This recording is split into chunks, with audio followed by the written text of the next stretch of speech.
Around, take you guys. Let's go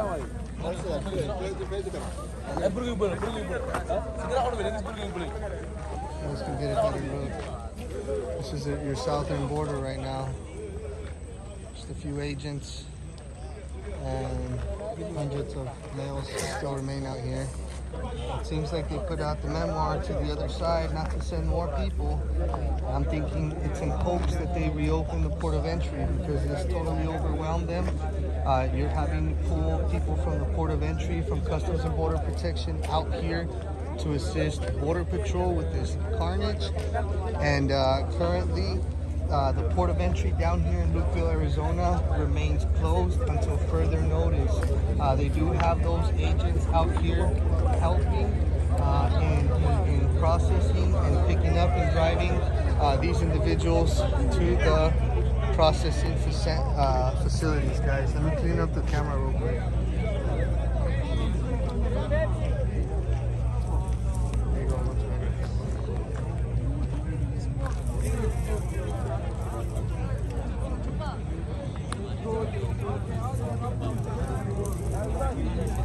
Southern border, guys, every night. Every night.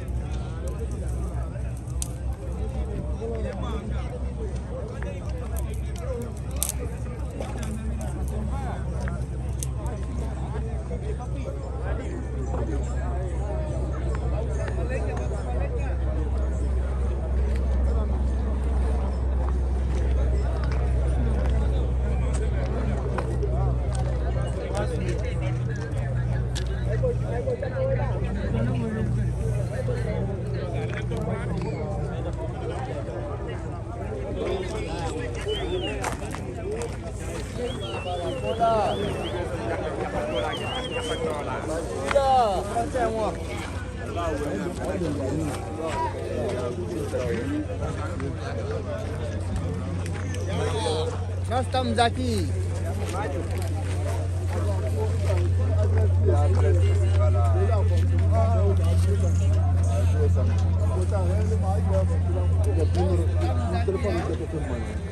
My brother.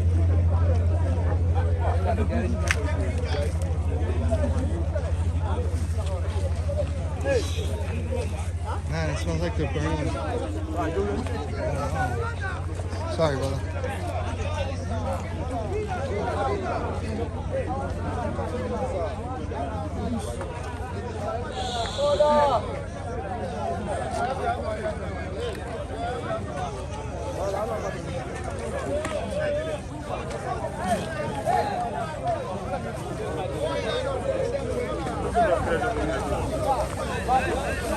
They're rushing. Hey. They're rushing.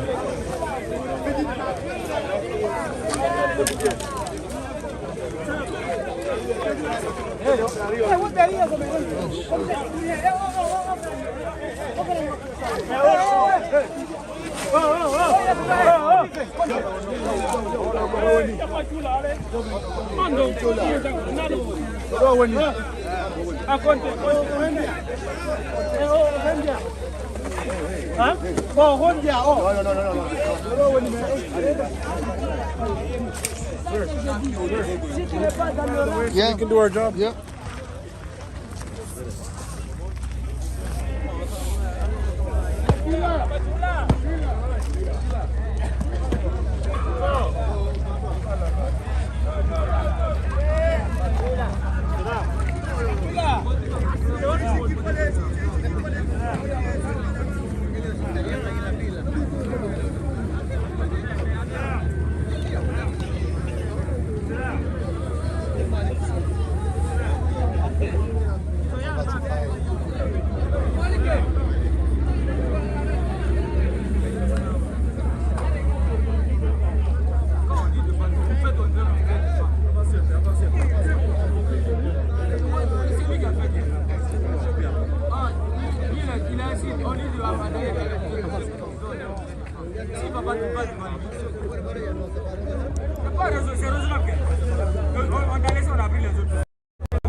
I'd like to remind you guys we are live on Anthony Aguero Live on Facebook and YouTube. We're also live on Border Network News 2.0 on Facebook. We're live on Border Network News on YouTube. We have two different screens, two different angles of everything.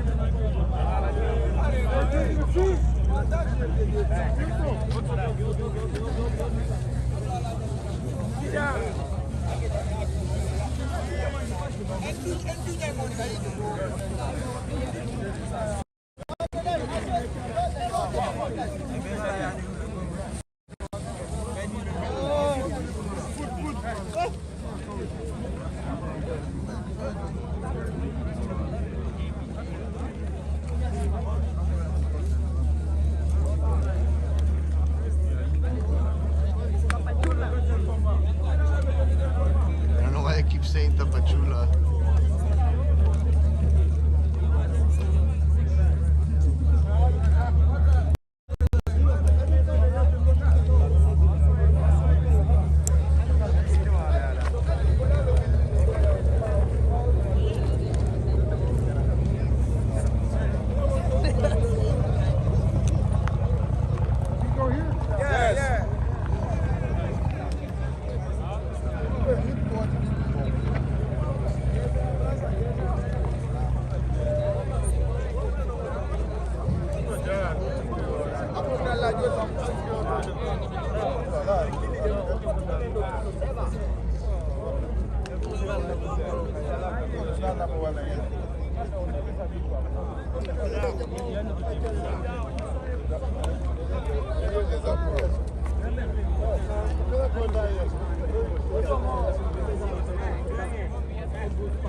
What's up, man?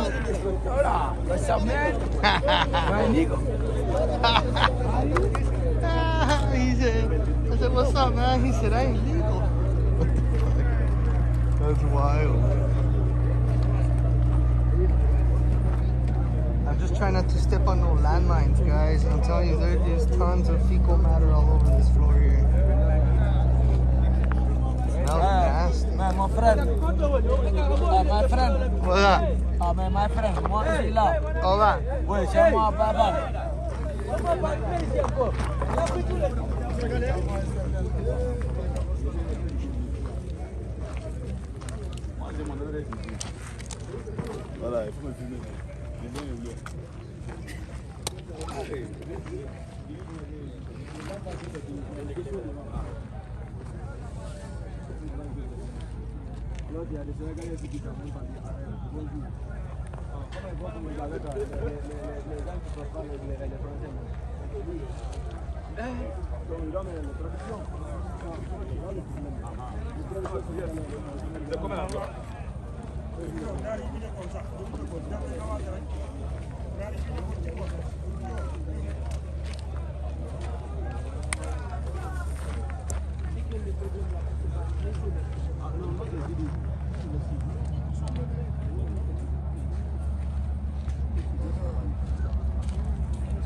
Dang, what the hell?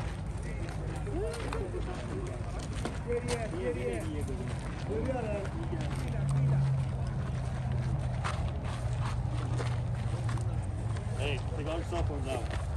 Cell phone. All your cell phone in your bag. Yeah, put them in your bag. No bag. Cell phone? Where's yours? Yeah, put it in your bag. Cell phone. Hey, what the fuck? Don't be touching me, bro. Don't be fucking touching me, you fucking faggot.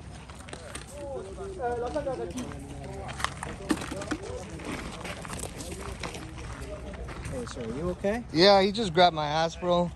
No, I know, like, My bad, brother. I'll No, you're fine, you're fine. Not to give you a hard time or anything, but like maybe to avoid that, like Yeah, instead I'm of being so close because I see you coming in and Yeah. out. Like maybe just be like right over there because like you won't get as much. Yeah, I appreciate it, brother. Sorry about that, fellas. don't worry. And I appreciate you guys' service, man. You guys are great.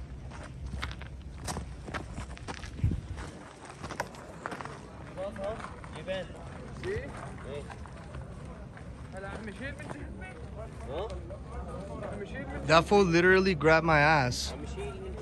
Literally grabbed my ass.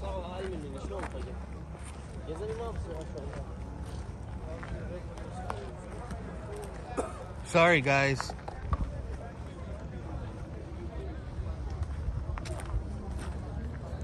My bad, guys.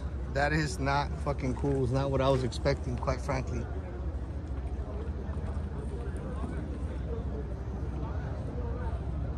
That is unbelievable. You know what? He was trying to grab from my wallet. He didn't grab shit, though. He didn't grab shit. He didn't grab shit. He was probably trying to reach for my wallet or something. Yeah, I got everything in my pockets. My phone's in here. My keys. My light. Got all my shit.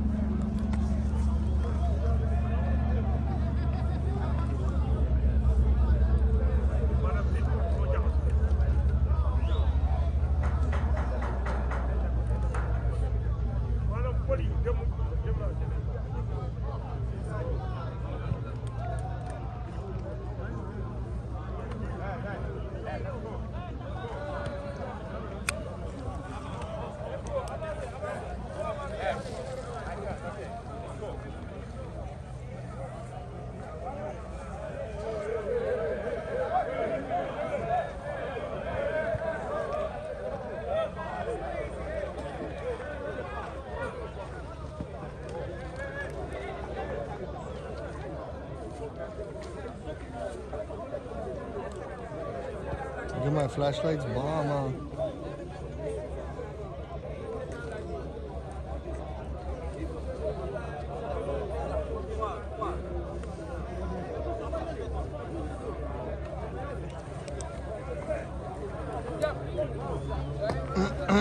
He was probably trying to pickpocket me, guys.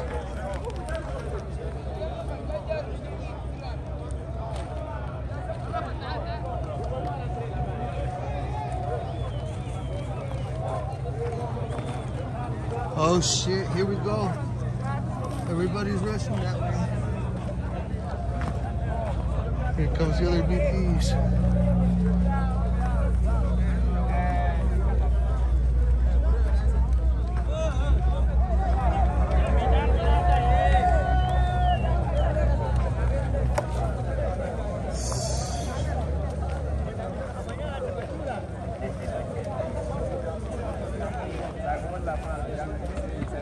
Oh my god, this guy's just pissing me, man.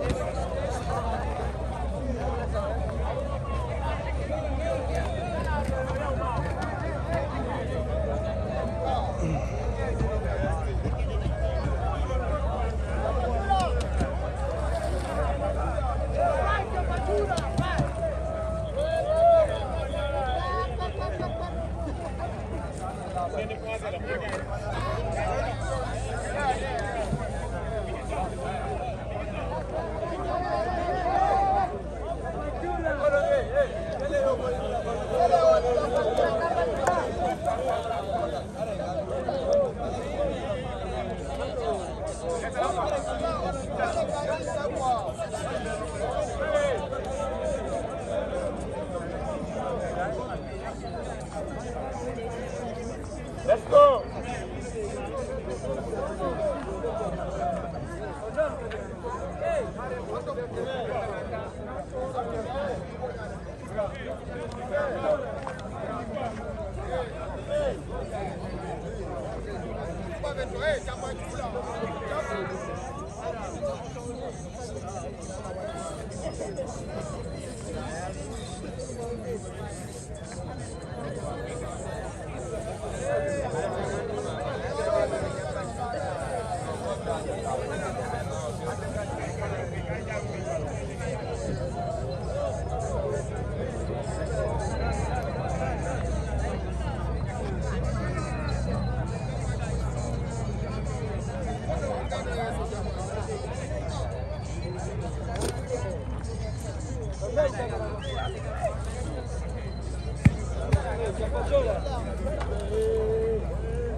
¿Qué hubo? Ahí van, ya van. Unas cuantas horas. Ya es lo último, es lo último.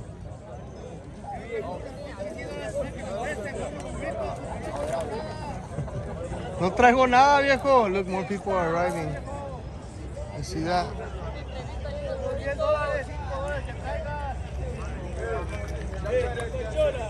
They're selling them burritos at $10 a piece, pretty much. So they're asking me if I have any money that I could give them so that they can buy some burritos here from the people that are selling them on the other side.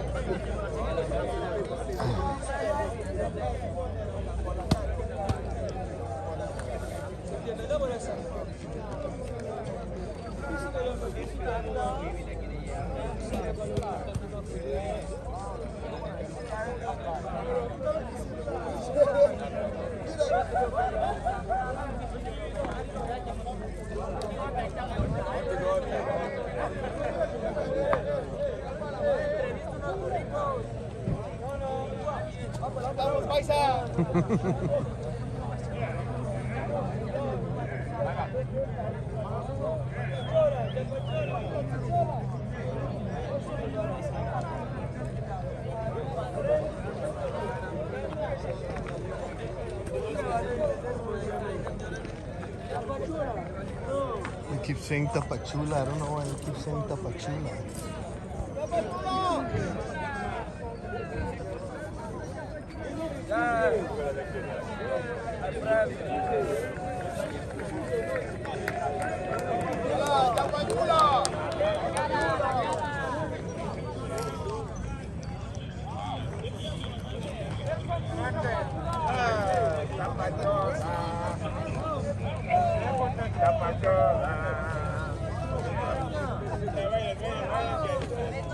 More people getting here. Chapachola. They're from Mexico. ¿Vienen de Tapachula? ¿Vienen de Tapachula? De Guatemala.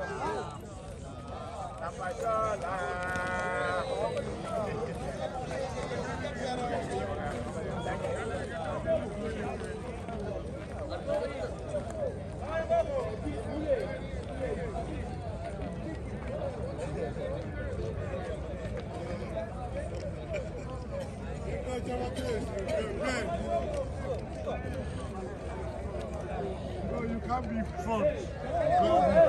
Behind. Yeah.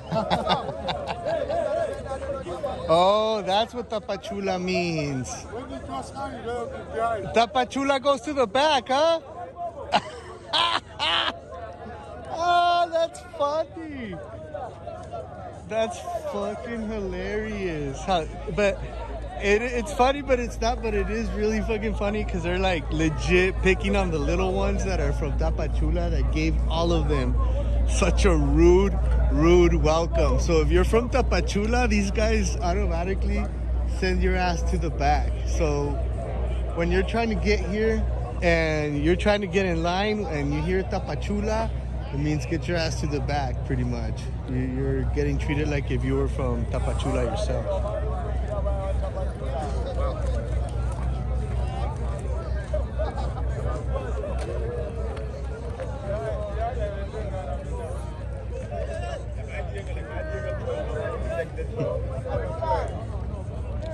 Yo, look at this. More people continue to arrive. Tapachula, listen. They're saying Tapachula. Because all of these guys crossed through Mexico. And the frontera, the border between Mexico and Guatemala is in a small town called Tapachula. And Tapachula is known for not giving these migrants the best welcome. So when a migrant comes here from Tapachula, they're telling you, get your ass to the back pretty much. No cuts. Tapachula, get to the back. Because anybody that's from that city that treated all these guys horribly, that's the treatment that you're getting. You're going to the back because they all got sent to the back in Tapachula. So it makes sense. You got to be there. It's like you had to have been there to understand the joke type of deal. That's what is, when you hear them start yelling, Tapachula, Tapachula, it means like, go to the back, go to the back. Let's go. Listen, Tapachula, Tapachula.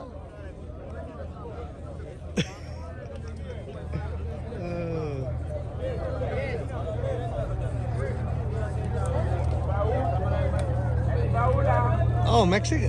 Listen, I come. Tapachula, listen.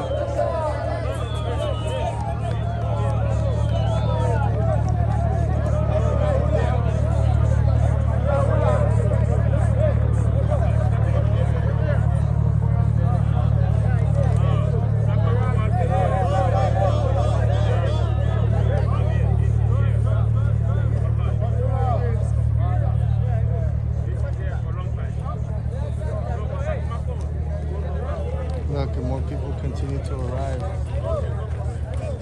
Chapachula, chapachula. Tapachula, Tapachula. Tapachula?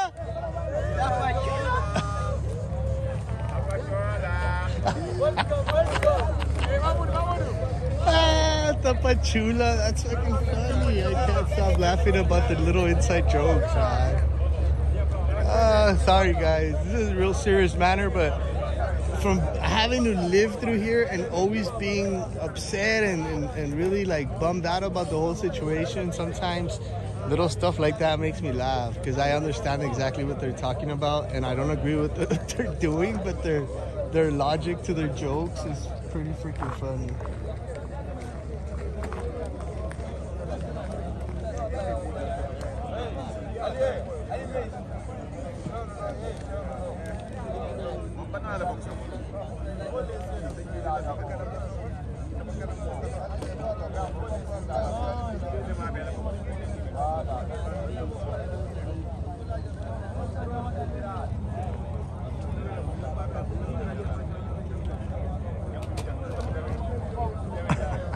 Tapachula, what the fuck?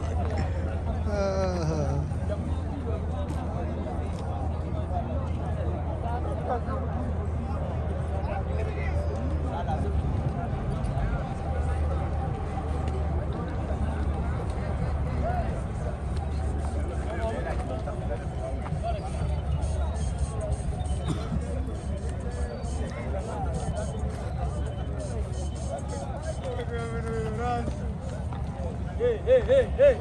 Chapachula. Chapachula.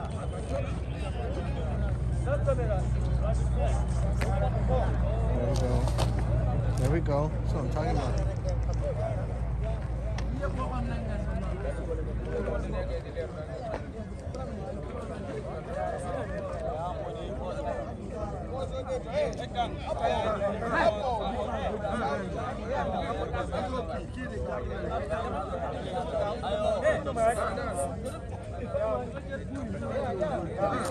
Ah!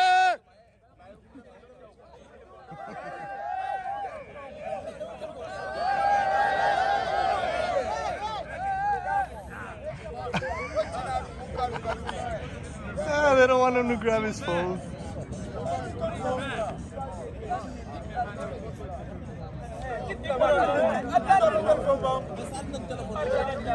They took his phone because they told them all to put away their phones. Because some of these guys take pictures of them, take pictures of the Border Patrol, take pictures of reporters that are out here, and then they send them back home. And so in order for BP to avoid all of that, they tell them, put away your phone. And these guys don't listen, so they took his phone.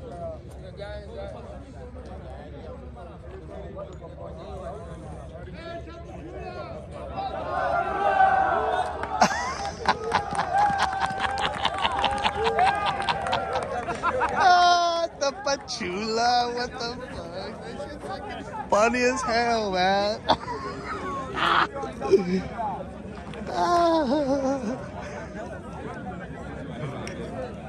Oh man, this is crazy, guys, that there's so many guys out here and they just continue to arrive at a massive rate.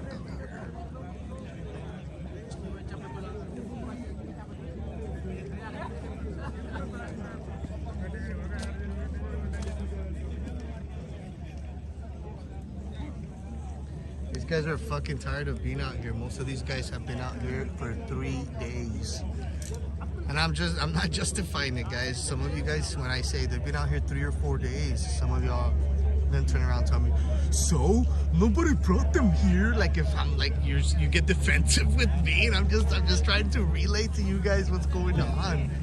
Sometimes you guys get so pissed off at me, and I'm just like, I'm not even like you, I don't know. And I understand some of y'all get frustrated seeing this. Imagine me that I'm down here to be dealing with this and then attack from some people that get bothered because I didn't use a certain term on a post or whatever. Like, I do have help, guys. I'm not just doing all this by myself. People help me. Sometimes people post for me, and sometimes they don't use the same verbiage as me, but it's still my content, it's my footage, and y'all should look past all that nonsense and appreciate what I'm putting out, not so much.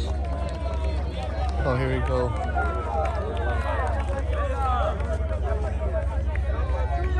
Tapachula.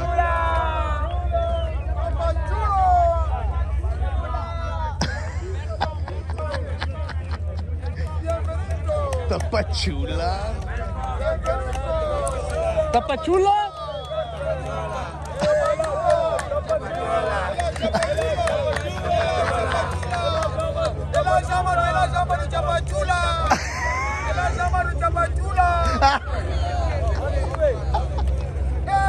Ambassador Tapachula. Ambassador Tapachula. Ambassador. Oh, man. These guys are wilding out. Oh, guys. We almost have 400 on here. Let me go grab my power bank. Y'all are about to die. I am also live on Border Network News on YouTube. If you guys are on YouTube, I'm live on Border Network News on YouTube. And that phone has pretty much full back. But let me go try to see if I can save this live stream real quick, guys. Just a second, guys. All right, Border Network News. Y'all are staying outside of the car for a little bit.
Take you guys a little closer.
A huge crowd, y'all, and more people continue to arrive. Let's take y'all further down. Maybe we'll be able to get some more interviews here in just a minute. They all kind of energy shifted a little bit just right now with all the commotion. I think the friendliness, for the most part, came to a stop, to a halt.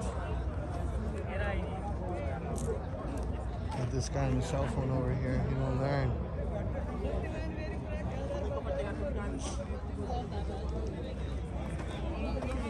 Oh yeah, they're smoking now. Ooh, dang. Well, it is legal in Arizona, I guess.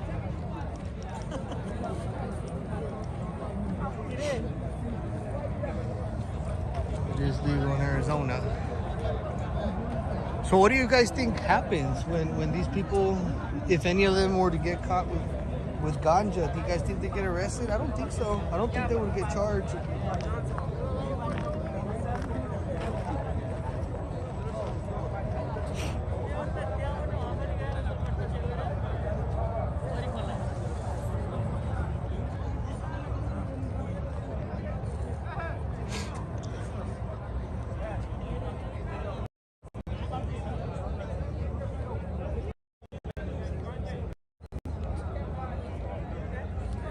¿Viene con acre?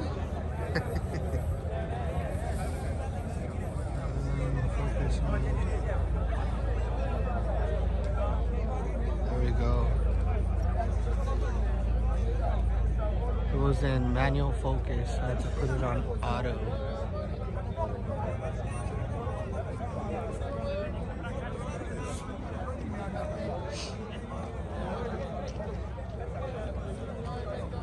All right, I'm so glad. Boulder Network News YouTube looks a lot cleaner now. I had to do some minor adjustments.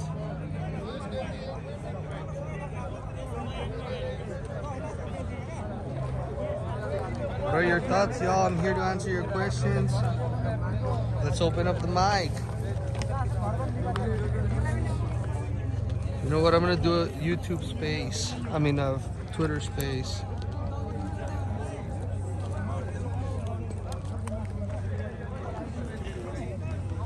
Oh, I gotta go grab my phone.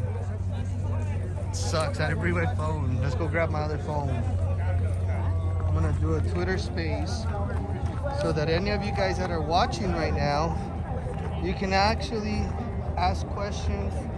We can talk about it over a Twitter space, and I will be connected.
Oh shoot.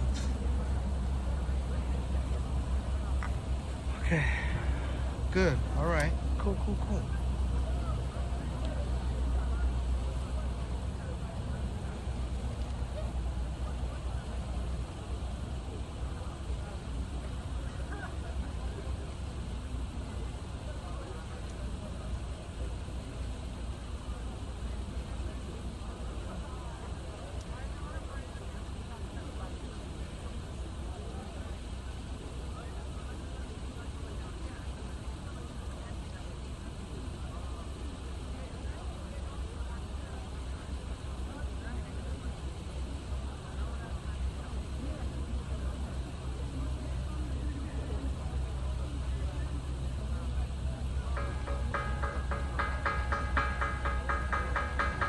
Hey!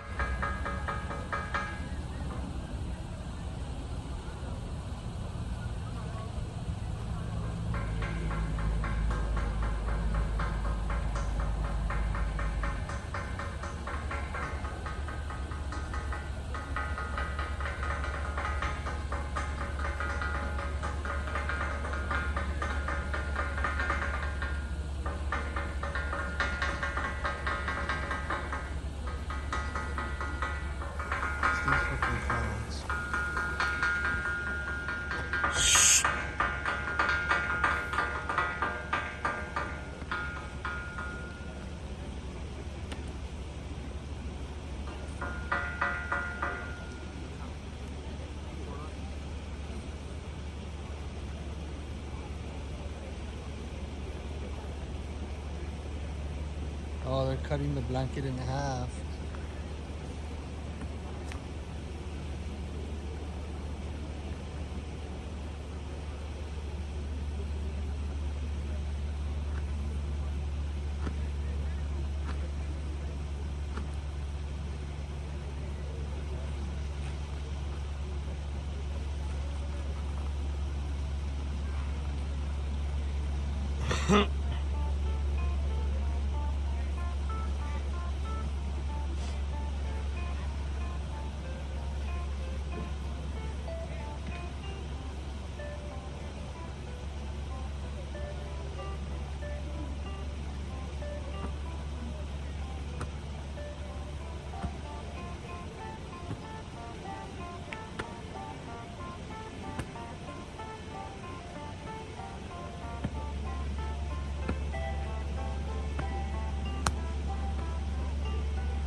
Alright guys, I'm live on Spaces. If any of y'all have any questions, you're allowed to jump on there and raise your hand. If any of you guys got any questions, I am actually live.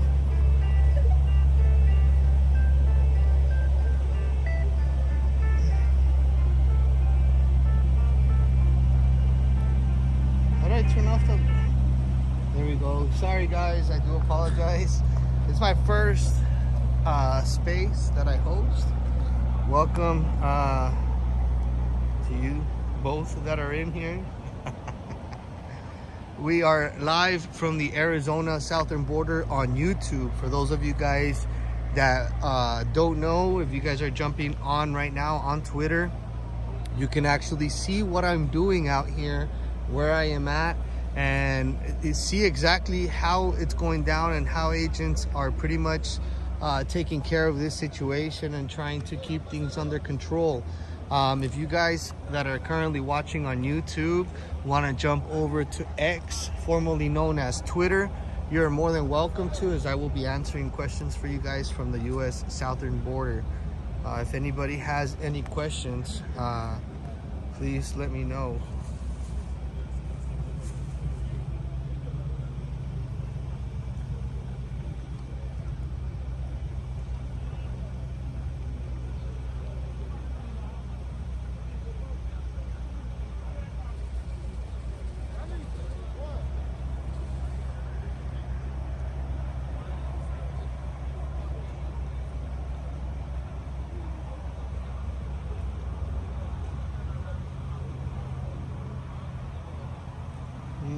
No questions, huh?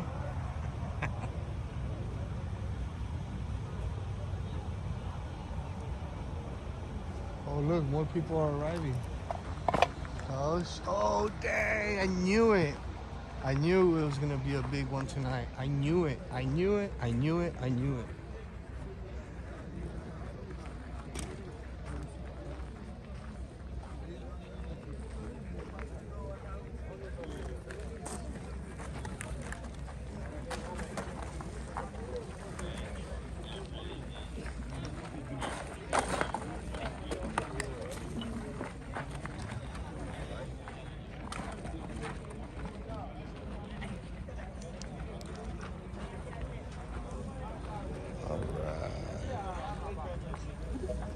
What's up, brother? Go ahead, man. Hello, Anthony. Hey, what's up, man? Hey, this is Spiro. How you doing? I'm doing good, brother. How's it going? What's going on? Everything's great, man. I just wanted to hop in here and thank you and congratulate you for your first. You said this was your first space that you were hosting here, so that's great. I've seen your work. You've been down there on the front lines. At the U.S.-Mexico border in Arizona, you've been documenting a lot. What's been going on down there, and and certainly based on what I've seen from your coverage, it's been a lot different than kind of what people initially thought this was going to be, what it has become, and then now we're starting to see repercussions throughout the country.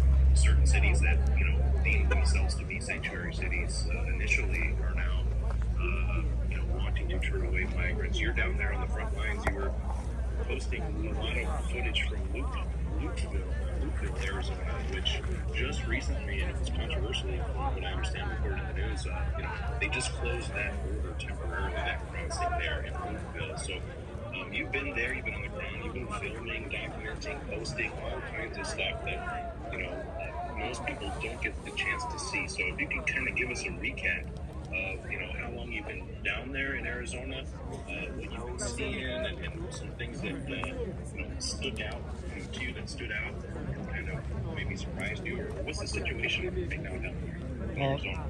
Ready? Well, it's just been progressively getting worse than what it initially started off to. I mean, when I started coming down here a few months back, it had already kind of been going on. The thing about Lukeville is that it is smack down in the middle of nowhere. It takes you hours to arrive down here. It is in a completely, look at this. It's in a and if you guys are listening in, you guys can also tune in on YouTube. We're live at Anthony Agüero Live on YouTube, and we're also live on Border Network News on documenting currently live right now. There are hundreds of military-age males out here. One thing that is worth noting is that in these last couple of months, I've been able to identify that I've documented at least 23 countries out of 57 countries that belong to what is called the Organization of Islamic Relations. That organization consists of 57 countries that are in accordance to grow the Islamic agenda. That organization, I believe, started in 1959, and it's worth also noting that 56 out of 57 members of that organization are a part of the United Nations. And so when you now start adding the United Nations in the mix, you just start thinking also about the Global Compact for Migration that is currently in full effect right now. It's all in full effect right now, and so we're seeing massive numbers of people coming into the country. Last night they had 1,400 bodies out here, and when I say bodies, I don't mean like legit dead people. I mean like illegal aliens. We had a lot of them out here.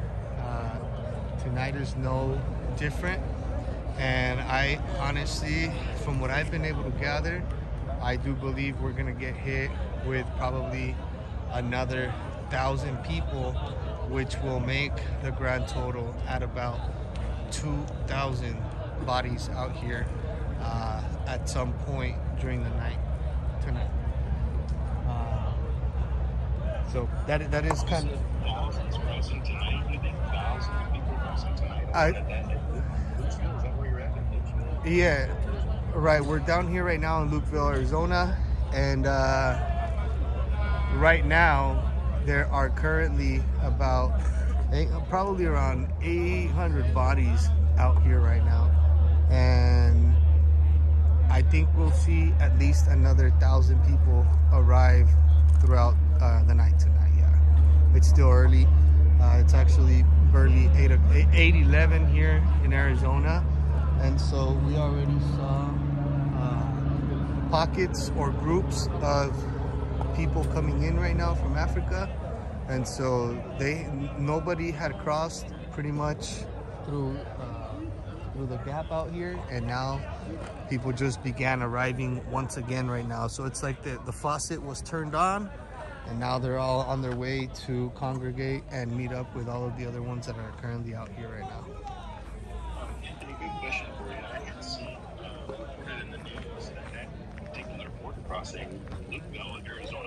to Mexico, U.S.-Mexico border is closed. How are they still? They're still bringing people in, or is it closed? It was reported that it was closed. So the actual port of entry out here at Lukeville is in fact closed. It is closed until further notice.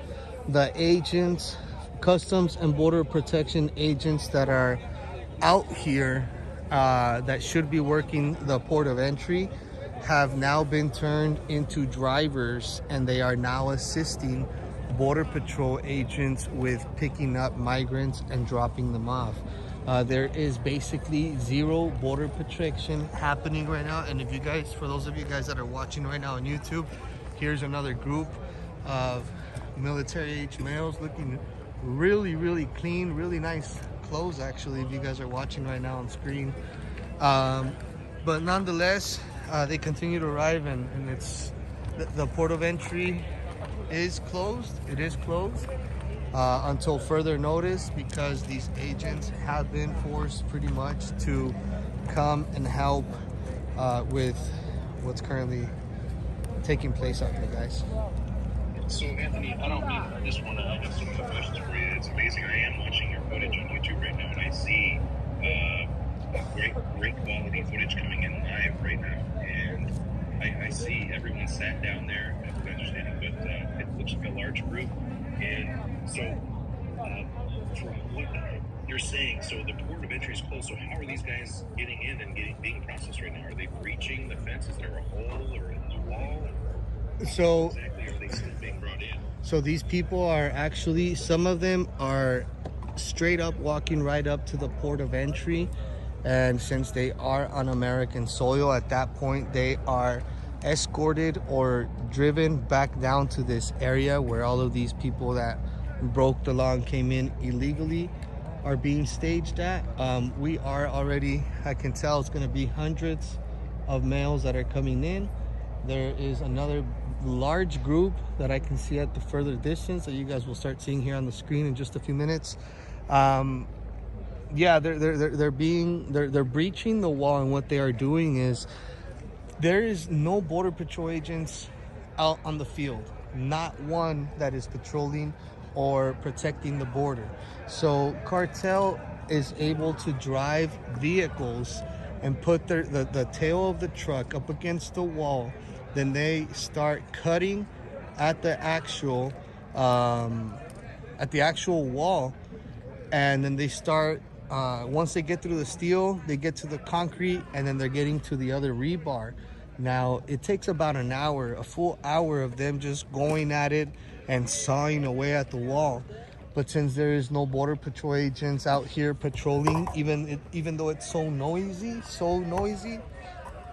they have all the time in the world pretty much, because at this point we don't have any Border Patrol agents available out here. Look at that. There are no Border Patrol agents available to come out here right now and patrol. And it looks like you said, from what the footage I'm seeing and what you were saying, is it predominantly looks like people from the continent of Africa? They're all Africans. All Africans coming in right now. All Africans. Appear to be males for the most part. I see maybe one woman so far out of the whole group. Yeah, there's just one woman out of almost 900 now single males that are out here. One woman with about 900 males. Here's more. Unbelievable. Anybody else? I know there's other people wanting to ask. Give me 1 second. Let me get to you guys. I appreciate you, Spiral. Thank you, man. Thanks for the stream, bro. 1 second, guys. Look at it go. More people. There's a big ass group coming in, guys. Request.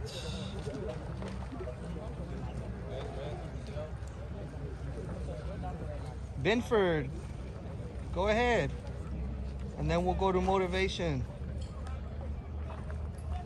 Hey, how's it going? I've been watching you for months, ever since you were on Facebook, and good coverage, thank you. I'm watching your live feed now, and I know that you asked them what their religion is and where they're going. Have you tapped into this group yet to find out where they're from and what their religion is and what place places they're going in the United States? So this group in particular, I've already, a lot of them are leftovers from last night. I have already been able to make contact with a vast majority of them. They are predominantly about 95% of these guys all from Africa, from Muslim countries. The ones that are not from Africa, we also have people from Syria. I've had people from Congo today, a lot of Ecuador, Dominican Republic as well, Guatemala, Honduras, and we've had a lot of people, a lot of Mexican nationals also out here in the last couple of days, particularly from the state of Sinaloa. A lot of them are coming, and they continue to arrive. I have spoken with some of these guys. I want to say at least half of them already, as another half as more continue to arrive, and the majority all say that they are going to Boston, New York, in California and Texas. All of those are real popular destinations right now for the groups that are currently arriving. We're also seeing people going to Georgia, a lot of people going to Washington DC, among some of the names, the majority of the places that have been mentioned to me out here throughout the night.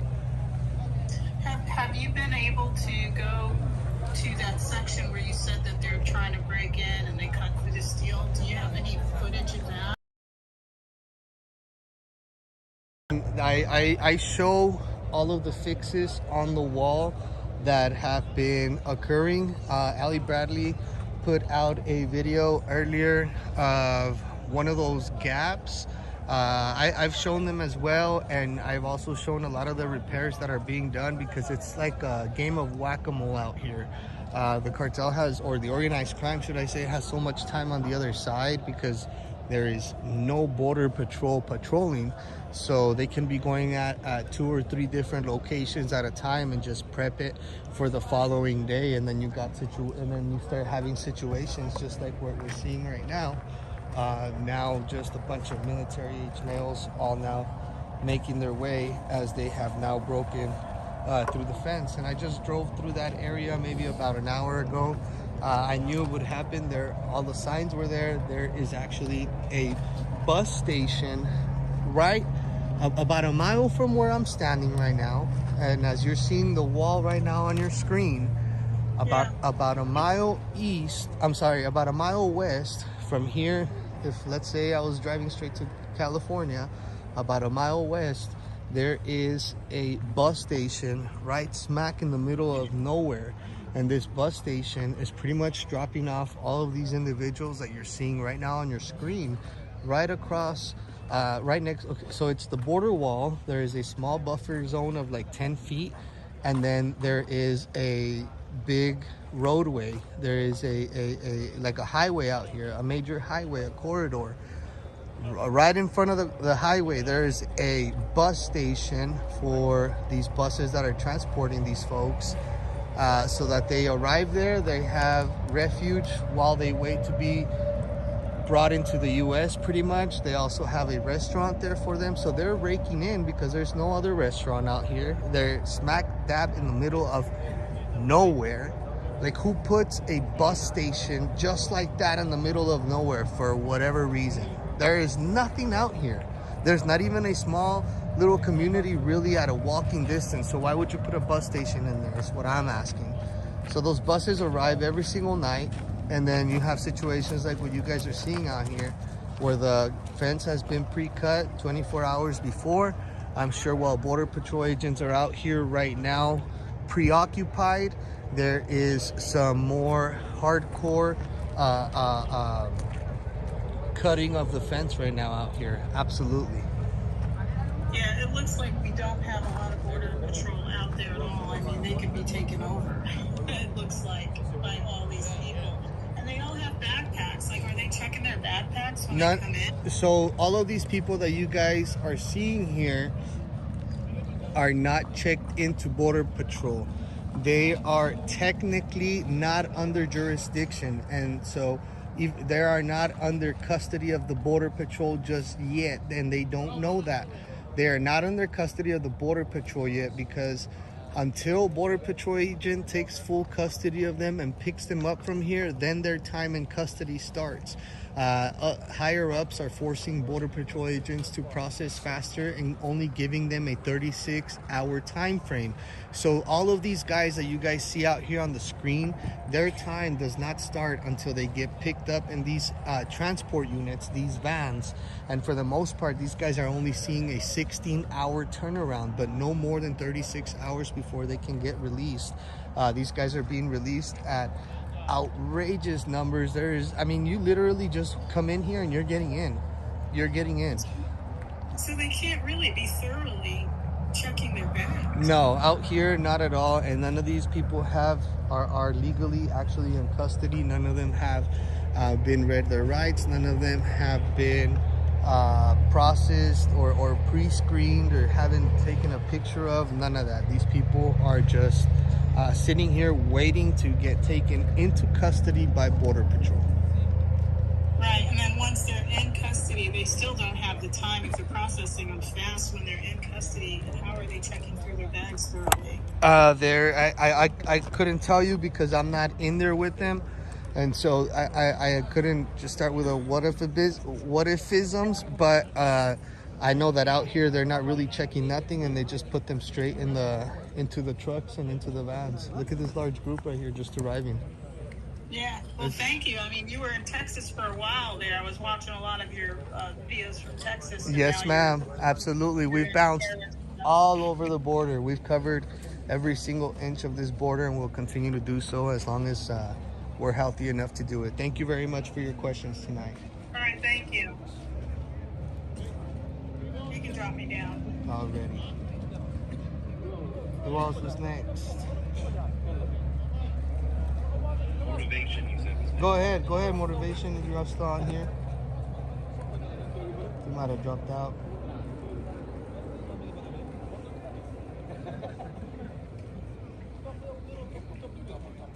Let's go ahead and go with Mac. Go ahead, Mac. Unmute yourself, Mac. All right, to address Binford's question regarding the property, it is searched pretty thoroughly for contraband and any illegal or prohibited items prior to transportation. Okay, I appreciate that. Thank you. And if you want to elaborate, or if you got any questions, or if you want to say anything, go ahead, brother. You got the floor. Oh, that's all I wanted. I just wanted to address that. All right, man. If we got you mind staying on in case we got any more questions like that? You might be able to jump back on. You got it. Appreciate you. All right, let's go with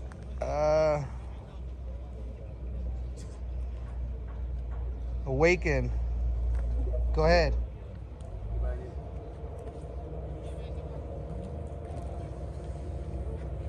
Unmute yourself.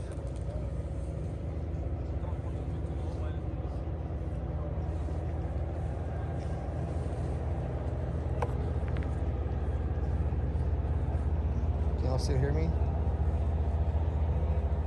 Yeah, we can hear you. I don't think Awaken has been chosen as a speaker yet. I Okay, don't see him listed as a speaker. there.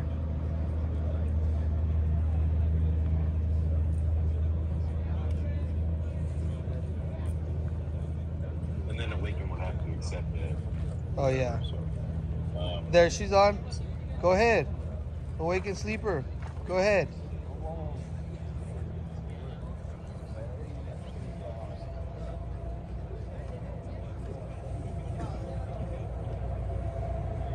There you go. Go right ahead. Unmute yourself. There you go.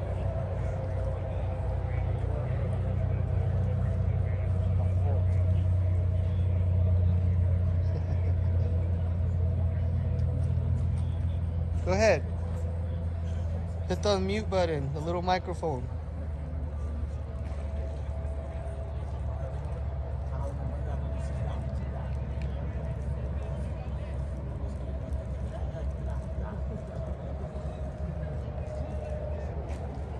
No?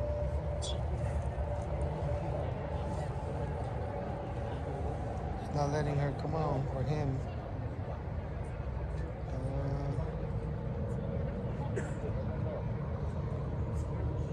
go, bro. Spyro, accept that for me, brother. All right. I just missed that. I saw it, but Just send it over there.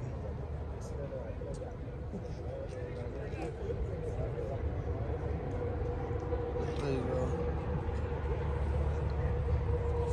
Now you can help me while I'm out here recording. all right, thanks, Anthony.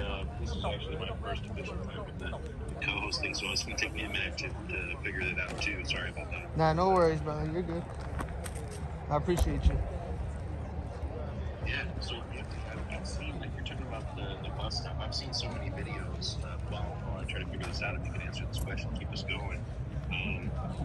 Of like white buses, like they look like the size of charter buses that are being driven by, they look like prison buses, to be honest with you. And you know, typically it's border patrol agents that are driving them, and the windows you can't even see inside of them. But I've seen the videos of them cruising through all over different cities, you know, Arizona as well, where you're at now. Like, I almost have to assume at this point, I mean, they're busting around and transporting and moving these undocumented migrants that you're filming right now at the border, you know, by the thousands, just like shipping them throughout the country. It's unbelievable. Like, I had seen some stuff when I was in like Greece. Like, we've seen this weapons, like migration being used as a weapon before to destabilize nations and countries and everything like that. And we saw a lot of that throughout Europe years ago in the recent history. And the NGOs played a heavy role in that stuff, often funded by like Soros and others. But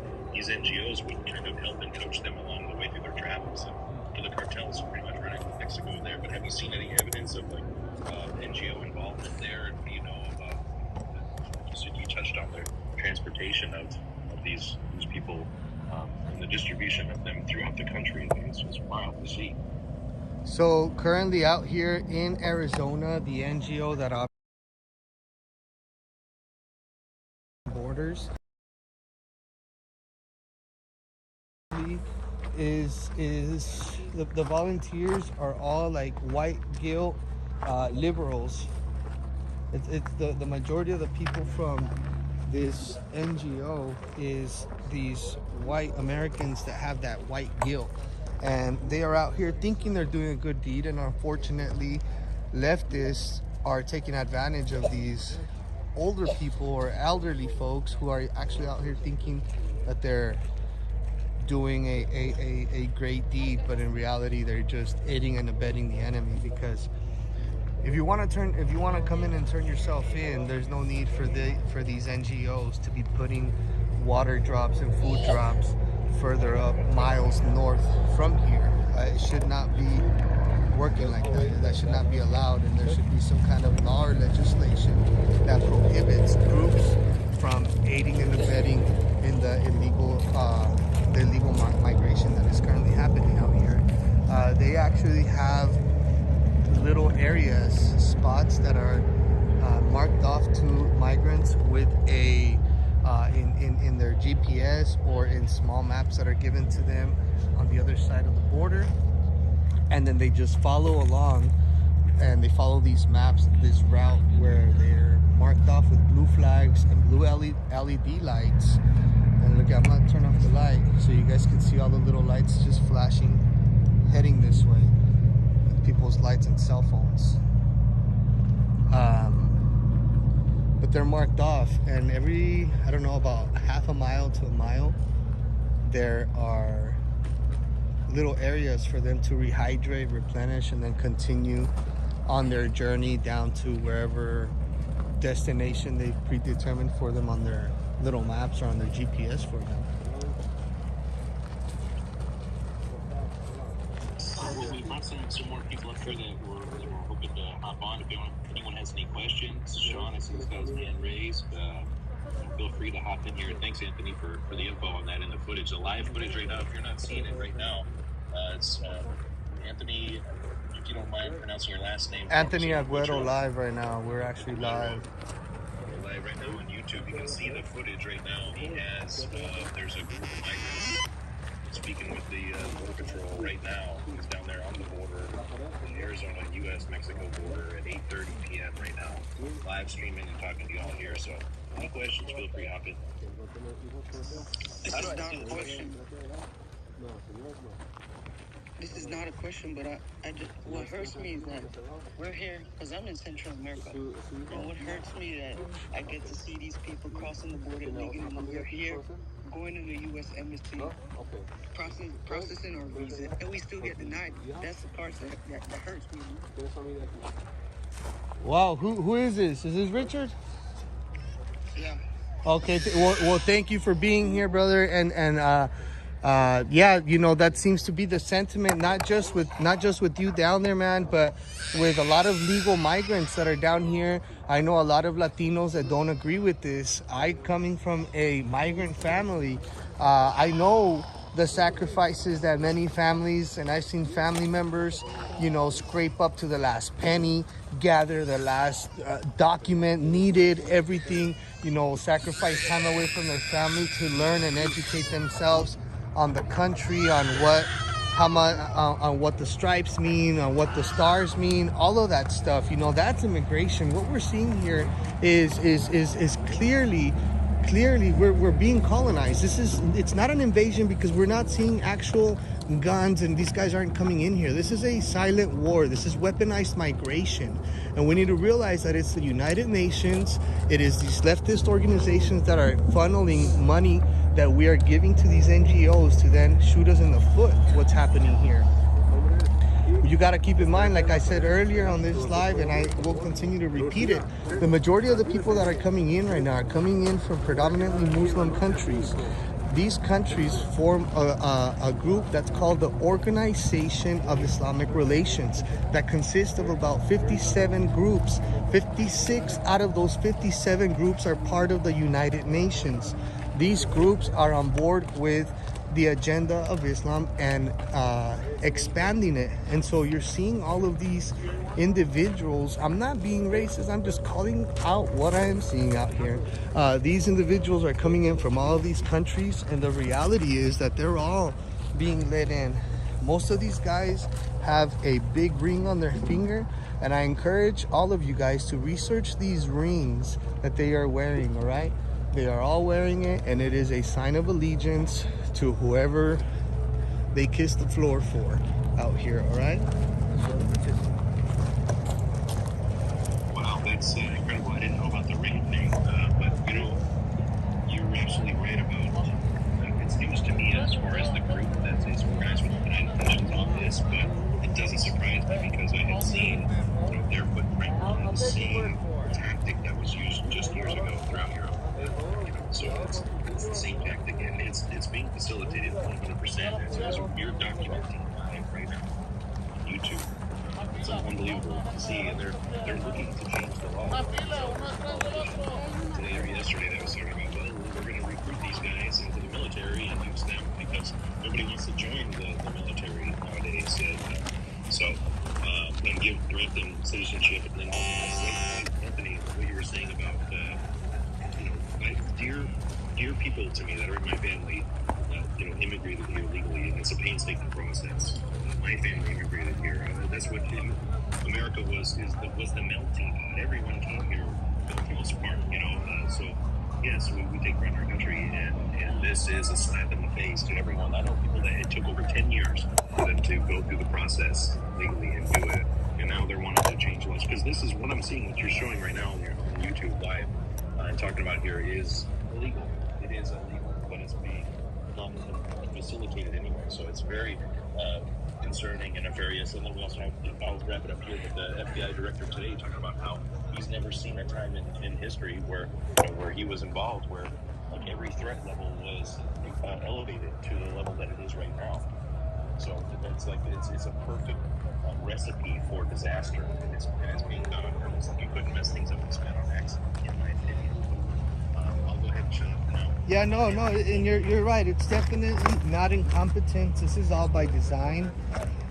What I've been screaming or talking about and speaking about very, very much the last 3 years is that these guys will be weaponized against us. Like I said earlier, this is weaponized migration 100%. This is a different type of war. Not a single bullet is being fired and we are being assaulted. This is the equivalent of them dropping a nuclear bomb on us, because this is gonna obliterate the country. New York City will be the epicenter of all of this. There will be a massive takeover, and these guys will be the peacekeepers. These guys will be the ones that will come to your door to confiscate your guns. They have zero allegiance to you. They don't give a fuck about you or your family. They're out here. Earlier tonight, I was assaulted. One of them grabbed my ass, but I felt like he grabbed me, but in reality, he was trying to pocket check me. Afterwards, came to that conclusion, but still, they're out here brazen, guys. And a Border Patrol agent came up to me right after that. He said, "You're right, bro, you're right." All of this is live. We have reporters out here like Ellie Bradley. She's not safe out here, guys. She has to be watching herself 24/7 as they're catcalling and being extremely rude and disrespectful, exposing themselves to little kids, to women that are out here. I have been out here documenting, and I've seen, and I have made a huge fuss about it live. Obviously, I don't document that. Men out here who are pleasuring themselves in front of everybody like it's the most normal thing. These are barbaric practices. These individuals don't share the same values, don't have nothing in common with our core values, with our culture. It's gonna be a huge culture crash, and the ones that are gonna suffer the most are the children. A lot of these people that are coming in with kids, all of the unaccompanied kids that are coming in, that are gonna be put on the school system, it's like putting piranhas in a goldfish tank.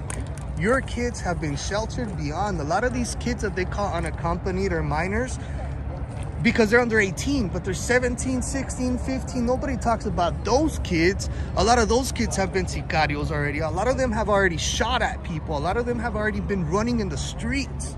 What do you think is gonna happen when they hit the schoolyard with your kids? A lot of people don't talk about that. Anthony. Wow. Yes. Anthony. Yes. I worked for the school district here, and I'll tell you, just a few years ago, a kid, and you don't know their age, so they came and they were living, and he was telling us in counseling that he walked across the border, and I was like, how did you get here? Oh, I just talked to Americans and they felt sorry for me and they let me stay with them. But he said he was part of the cartel, and he said that he hustled other little kids, and we didn't even know if he was really 16 or 17 because he didn't have the right papers. But he was staying in one of the homeless shelters here in my town, and then going to our public schools. So what you're saying is right. Yeah, and thank you for speaking up and pretty much confirming what I'm just saying. It's just nobody's sitting here trying to be mean. There's nothing racist or radical about loving your country. For God's sakes, we live here. And an analogy I like to use with my audience all the time is when you're having problems at home with your significant other, okay? You close the door, you shut the windows, and you handle things as a family. You sit down, you talk it out. You don't open the door or the back door for the neighbors to come and help themselves to your fridge while you're beefing at home. You shut the door. And then maybe once things get settled, once you fix things with your family, hey, you know what? We're good. Let's invite the neighbors to come over. You open the front door. They don't come in through the back door. They don't come in through your windows. That's the best way I could describe this. Look at what's happening. I'm live right now on YouTube. For those of you guys that want to be catching this, look at these massive groups of individuals. We're gonna hit over 2,000 bodies here tonight. Cold ass weather, and these groups, nefarious organizations that are operating south of the border, don't give a damn about these children. These kids are coming out here and filling their little lungs with bunch of smoke, plastic, anything that these people can get their hands on. They are burning out here. It smells like chemical. It doesn't smell like bonfire. It smells like chemicals. They are also out here doing drugs, and there's literally people selling these migrants drugs through the freaking wall here. They're selling them weed, they're doing cocaine.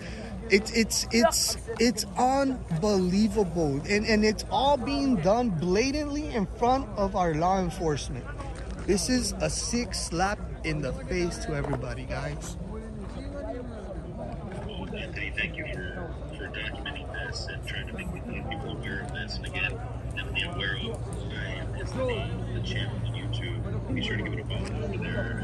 Watching it now. You can see that down there on the border. There's a massive group of people. I saw Sean had his hand up earlier. I don't know if he still has anything to say. After that, I'd like to go to Matt for his input. And looks like Michelle. Look. Have a few speakers up here. Yeah. If anyone can that has a question, great, you can stay a speaker. If not, don't forget and drop it down because there are people requesting to speak. Thanks so much, everybody. Let's hear from John Aspirian. What do you guys have to say, bro? Yeah, thanks, Mira. Thanks, Anthony. And my first question we already answered, which was about your personal. Yes.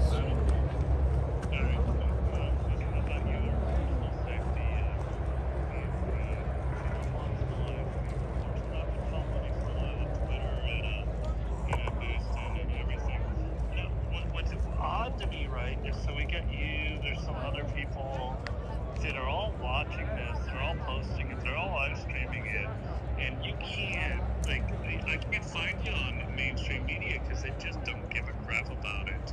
And it just scares the crap out of me, right? And I just saw you're flashlighting people. It scares the crap out of me that the mainstream media just refuses to pick up on this because they want to protect the current president and not pay any attention to this invasion. Well, you said it's not an invasion, and you're correct.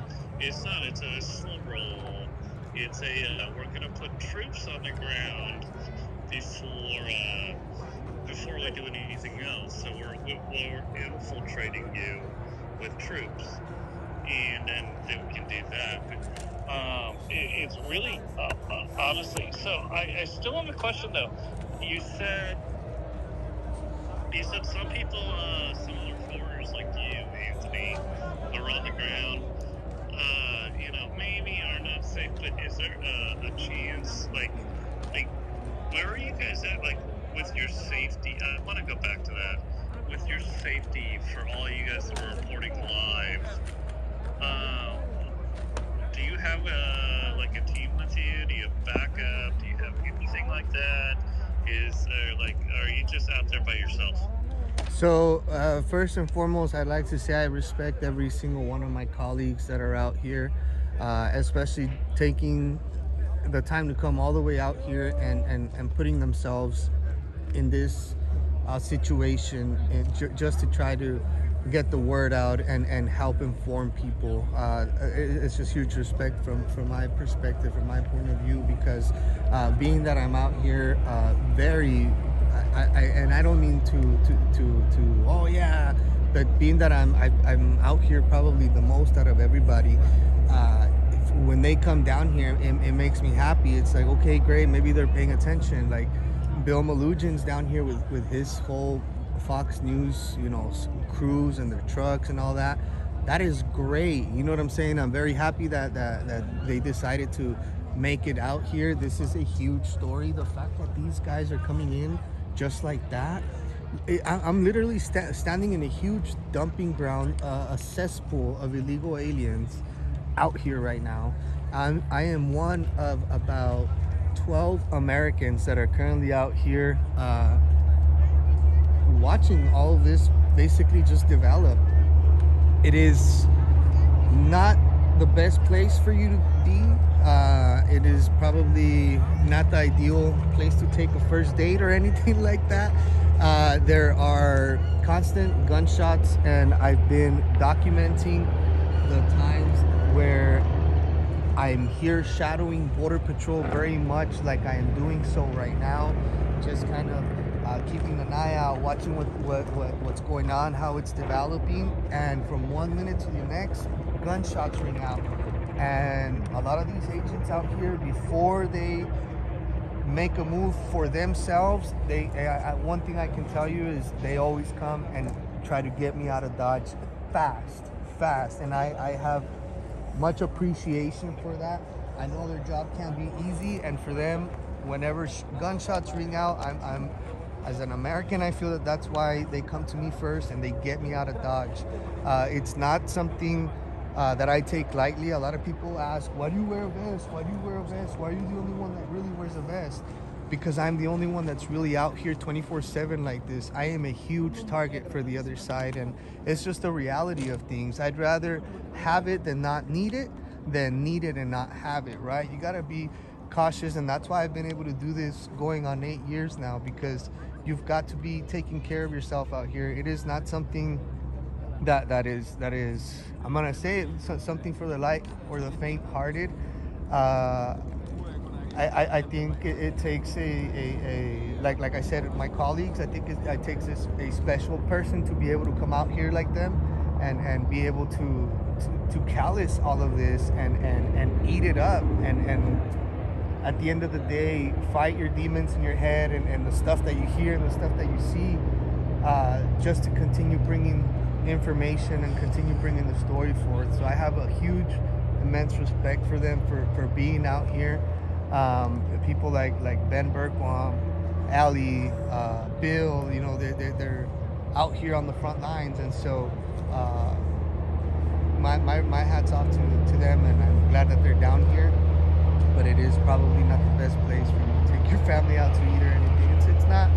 It's not nice, man. It's really disheartening more than anything to see this situation happening, because you also see a lot of these guys, although I don't agree with them in the manner that they came, they're suffering out here. And it comes to a point where, I mean, you're looking at each other in the eye and it's like that human connection. So it's a whole ball of emotion all at once because you don't agree with what they're doing, but then you kind of feel sorry for some. So it's a lot of deep breaths and trying to keep your composure out here. But it's not probably the safest place for you to be. Yeah, thank you for the answer. I have one more follow-up question on that. The gunshots. The gunshots, are they coming from coyotes? Are they coming from illegals that have already made their way across? Where's the aggression for you? Well, where are you seeing aggression as a reporter? And yes, I'm still watching your live stream. Okay, so where are you seeing that? The aggression, for the most part, is not so much the cartel itself. The aggression sometimes is the people that are on the other side crossing them, which would be like the coyotes. They don't want you recording them, or they'll start throwing rocks your way. Stuff like that. The gunshots that we hear a lot of the times out here, there are two cartel factors that are operating and that are trying to get with their product across, whether it be people or drugs. They're basically fighting for control over the routes out here. So a lot of the times the gunshots that are going off, it is them actually playing border wars with one another, trying to get one up on one another.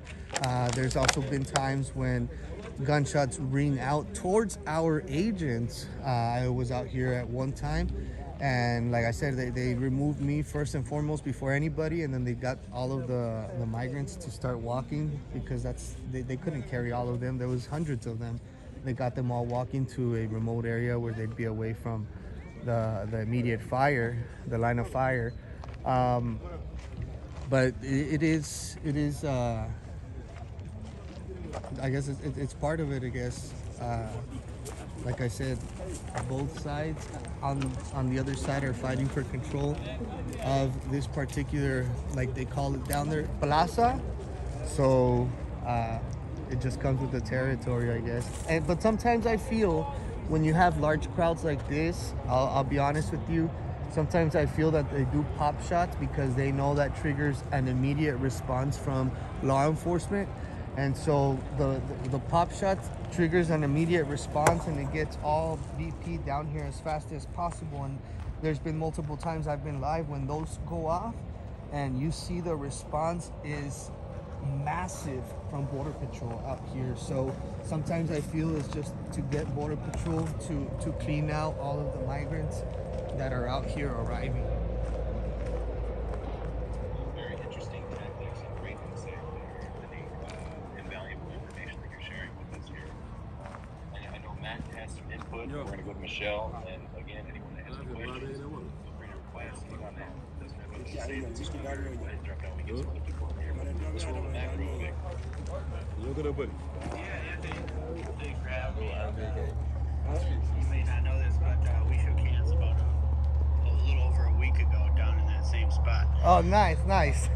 So I appreciate what you're doing and getting this out there to the people that need to see this. There are so many people that are completely oblivious to what's actually occurring on our southern border. So hats off to you and Allie Bradley and Ben to being actually down there in the sub and getting out to the people. Well, we appreciate you, brother. Thank you very much, my guy. Yeah, I didn't really have a question. Nah, we appreciate you, bro. I appreciate you, man. I remember. On that note, I'll just throw it out there. Since I'm like the co-host right now, can people support you? Can people contribute? Is there something that you need or anything like that? So I am 100% viewer funded. I am not with any media company. When I'm out here, it is literally just through the grace of my audience, good graces of my audience, and them wanting to help the rest of the country get this out, because at the end of the day, I'm just a messenger. Like I said, they can go to givesendgo.com/Border Wars team, because I consider everybody that donates a part of the team. It takes a huge team effort, and it gets really expensive sometimes.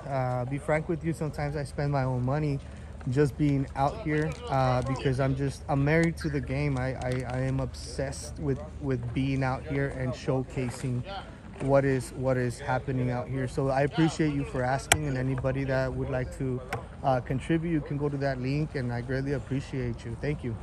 Well, I guess I did have one question. How far west have you gone from your current location?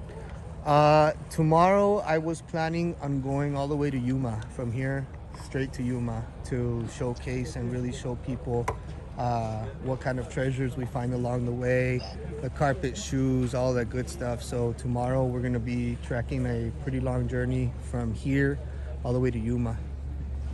Like on the border road? Or? Yes. Oh, wow, okay. Well, don't give away too much now. Come on. All right, let's go to Michelle. If Max hasn't wrapped up, let's go to Michelle. She's had her hand up for a while there. Okay, let's go ahead. And then we'll go to border 911. Is that me? Yes, ma'am. Okay, great. First question is, the spread that we saw like 2 months ago coming from like churches and stuff, they were going a long line and giving out, food and stuff. It looks like that's kind of dried up for them at the border. Is that correct? Yes, in fact, even the Humane Borders, the guys that are out here that were the primary, I guess you can call them caregivers of these individuals when they arrive, the funds are even drying up for them.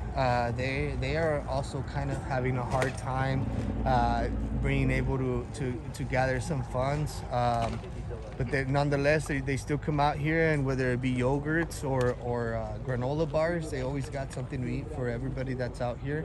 I don't really see much of the churches coming down here, and I've been mainly focused down here in Arizona. Jacumba is the same thing. There's actually an NGO out there, and right now I can't remember the name of it for my life. But it's basically one big NGO, and it's something that I'm going to be going into in the next couple of days into detail, how it's one big NGO kind of umbrellas a bunch of other little ones, but they're all pretty much all connected, and it seems like they all each receive individual amounts of money. It's not just one, it's a bunch of them. So yeah, it's something that I'm going to be breaking down here in the next couple of days.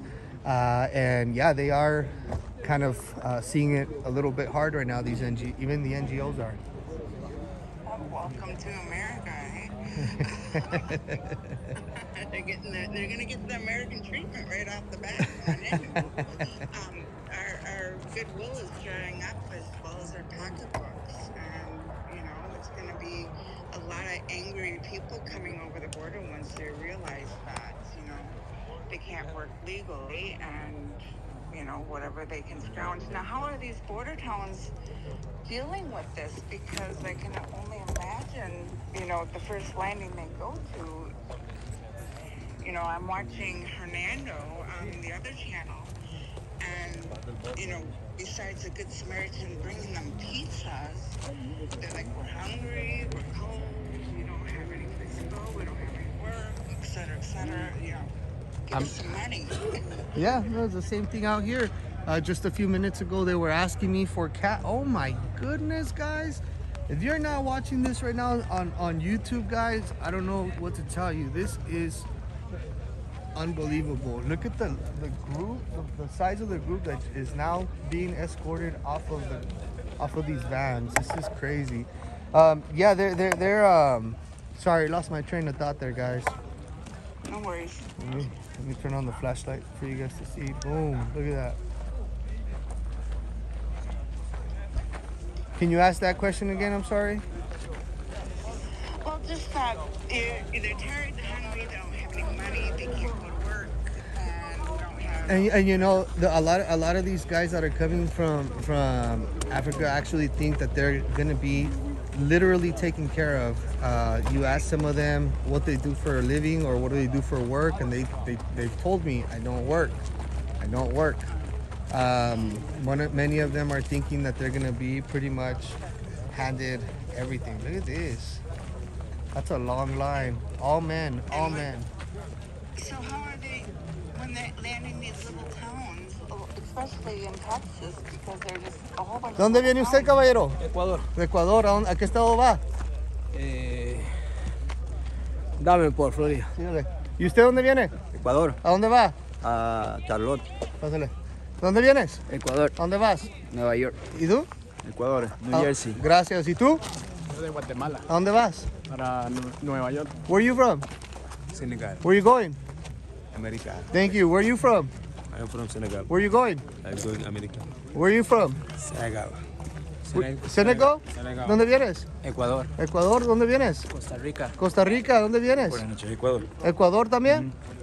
Yeah, so they're all, the majority are from African countries.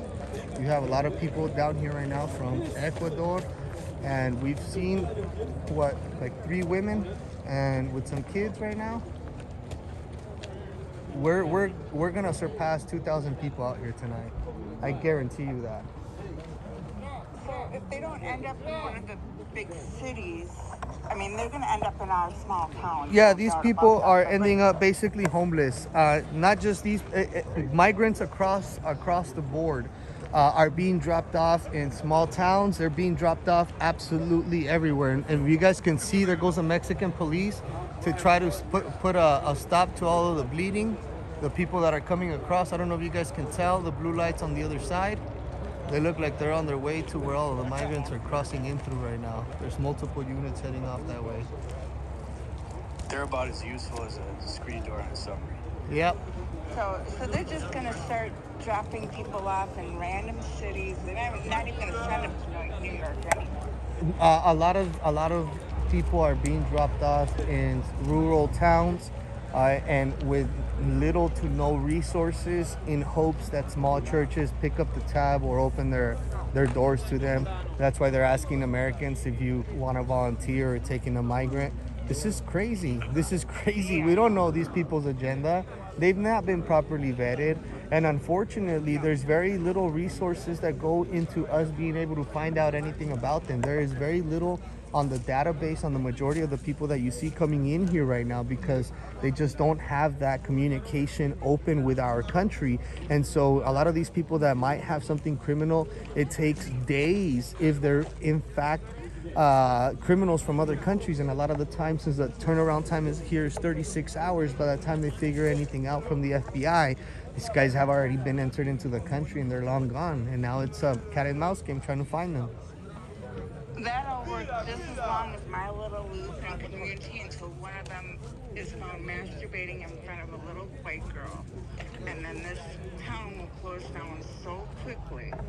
And it's unfortunate, but I can see that happening. And we are the most giving and generous people here, but we're not city folk. We're not used to seeing this. I came from the city, so and transplanted back into the small town, and they're not used to seeing this. And they're all saying, "Oh no, it's not coming in." I'm like, "You don't think so, eh?" Oh, they're probably already there. And well, yeah, we're up in the northern climate, so it's getting cold here. So, yeah. Well, thank you for your question, and I hope to see you back on the next one. I'm gonna go ahead and take another question, or if Border 911 has anything to say, by all means, you got the floor, brother. Hi, Anthony. Hello, everybody. I'm sorry. This is Border 911 in the house. Howdy. How are you? I'm doing great. It's getting there, a little nippy. I'm well dressed for the occasion, so we'll be all right for a little longer. Okay, good. I just have a quick question. Can you expand on the rings that you see everybody wearing? So these rings are sometimes, from my understanding, they're an allegiance to the guy that they kiss the floor for. Basically, it is some of them even identify themselves via ranks with the color of the stone that is in there. I believe, what is that guy's name that Trump took out and they showed? Yeah. Check out his ring, and he's wearing the same kind of ring that the majority of these guys are in here wearing. Okay, some of them have a blue rock, some of them have an amber one, a lot of them have that dark red. There's significance behind all of that, and a lot of the times when I'm interviewing these guys and I pick up on I pick up on their ring, I tell them that's a nice ring, and right away they shy away, they put it away as fast as they can. I don't know why, but they're quick to shine it and put it away. Look at this massive group arriving. This is getting crazy out here, guys. But yeah, if you guys look up those rings, it's been a few weeks that I read up on them, but there's major significance behind them. Definitely an allegiance to their religion. That's a fact. So highly encourage you guys to maybe do a little bit of research on them or brush up on them, maybe elaborate a little bit better than I can on the next one. But yeah, it is a sign of allegiance to their religion. And the majority... Anthony, how many, approximately, have you seen? Hundreds and hundreds of them. And that's what I'm talking just in the last couple of months from being out here. Hundreds and hundreds. Okay. Is there any way you can capture a picture? They're all... No, it's all live. It's all live right now. No, I know that, but when he's out there, you can grab a photo and just... Yeah, I actually have them already up on my Twitter. If you go to my profile, maybe look up or search the term ring. And this guy is pissed off over here, kicking stuff towards me. If you look up, and this is aggression. A lot of these guys are really pissed off that I'm out here recording. They tell me, yeah. Sometimes you start hearing that on the videos out here. They're pissed off that an American citizen is exercising their right to record. They're pissed off that I'm out here recording. So, but anyways, if you do go to my Twitter account and you search for the word rings or ring, you might be able to pull it up right away. And there's video of them, and I emphasize on plenty of them that are out here, and I'm showing the rings as I'm interviewing them.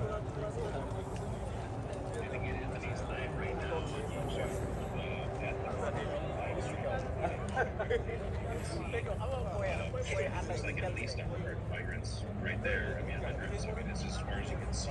There's about 900 people out here right now. Yeah, and you got to think the stench here is just impregnated here, guys. Imagine at least there's an average of at least 1,000 people a night here. Imagine 1,000 people defecating everywhere every single night. They pee multiple times a day.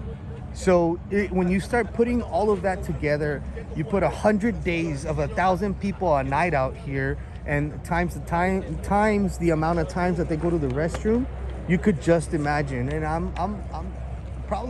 we've probably seen millions of people or hundreds of thousands come through here, and this particular location is completely just dried up. The desert life that was out here, the plants that were being taken care of are gone. I think 9/11 had a question. Oh yeah, she got her a question. I appreciate it. Okay. If any speakers don't have any questions, drop down. If you can come in later, we can bring you right back up. Get as many people in here as we can to give it. That's good. So as many of the floors are right now. Hi, thank you for having us tonight. Hi, Anthony. Thank you. Yes, ma'am. Anthony, you know we're in San Antonio and we're documenting the migrant center here. Mm-hmm.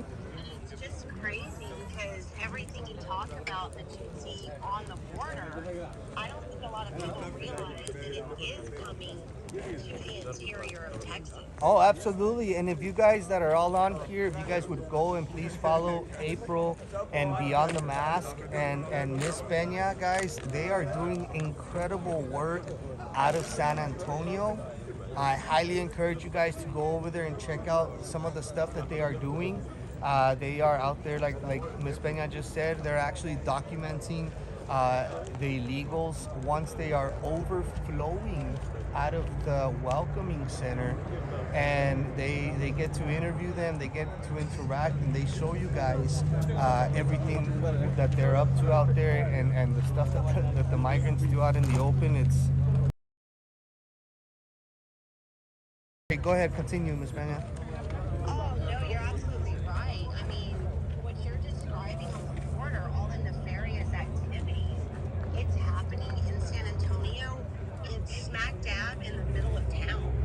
This migrant center is not on the outskirts of the city. It is in the middle of town, in the middle of where people shop, get haircuts, eat. It's wild. And there's prostitution, there's drug dealing, there's people masturbating in front of the children walking by. It's insane. The neighborhood behind the center has complained. The illegals go in there, use their swimming pools for showering. They defecate in their yards. They can't let their kids play outside anymore. We're talking about like 400 to 500 people a day. They can't go into the center because it's over capacity. They're just wandering around all day and all night in the shopping center, across the street at the auto parts store. It's wild. Absolutely wild. Well, and yeah, you're absolutely correct. And this is just total lawlessness. What can we expect as citizens of this country if they don't respect our borders? They came in the way that they did. What can you expect from them? Not much, unfortunately. This one. They're being encouraged. It's being encouraged. That's the thing. The other day, I remember as soon as it was announced that I'm not trying to take sides politically here, but Look at these guys, disrespectful as hell. Oh. Disrespectful as hell with the women. Two women in sweats passing by, and this guy all being nasty already. That's what I'm talking about. That's what I'm talking about. It's crazy to me. It's crazy to me.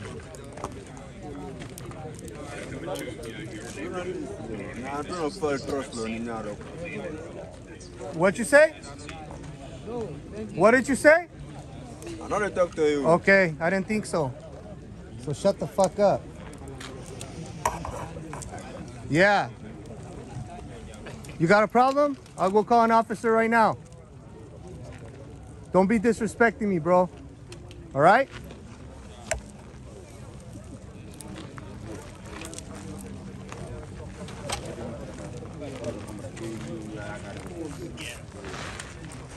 No, you allow these guys to step on you and they'll walk all over you.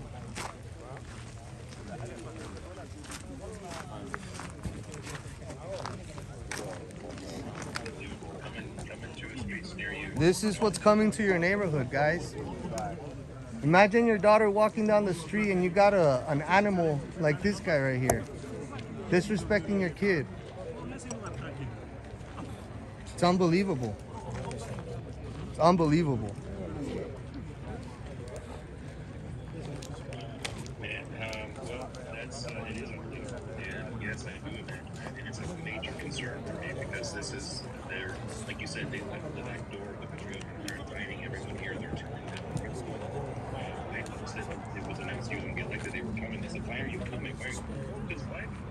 And again, I'm not trying to make this political, but at the same time, this is the reality of the situation that's taking place right now, and it's being facilitated. This is one of the most massive human trafficking schemes that is taking place right now before our eyes. And these, they're Look at, see, he's even giving the officer a problem.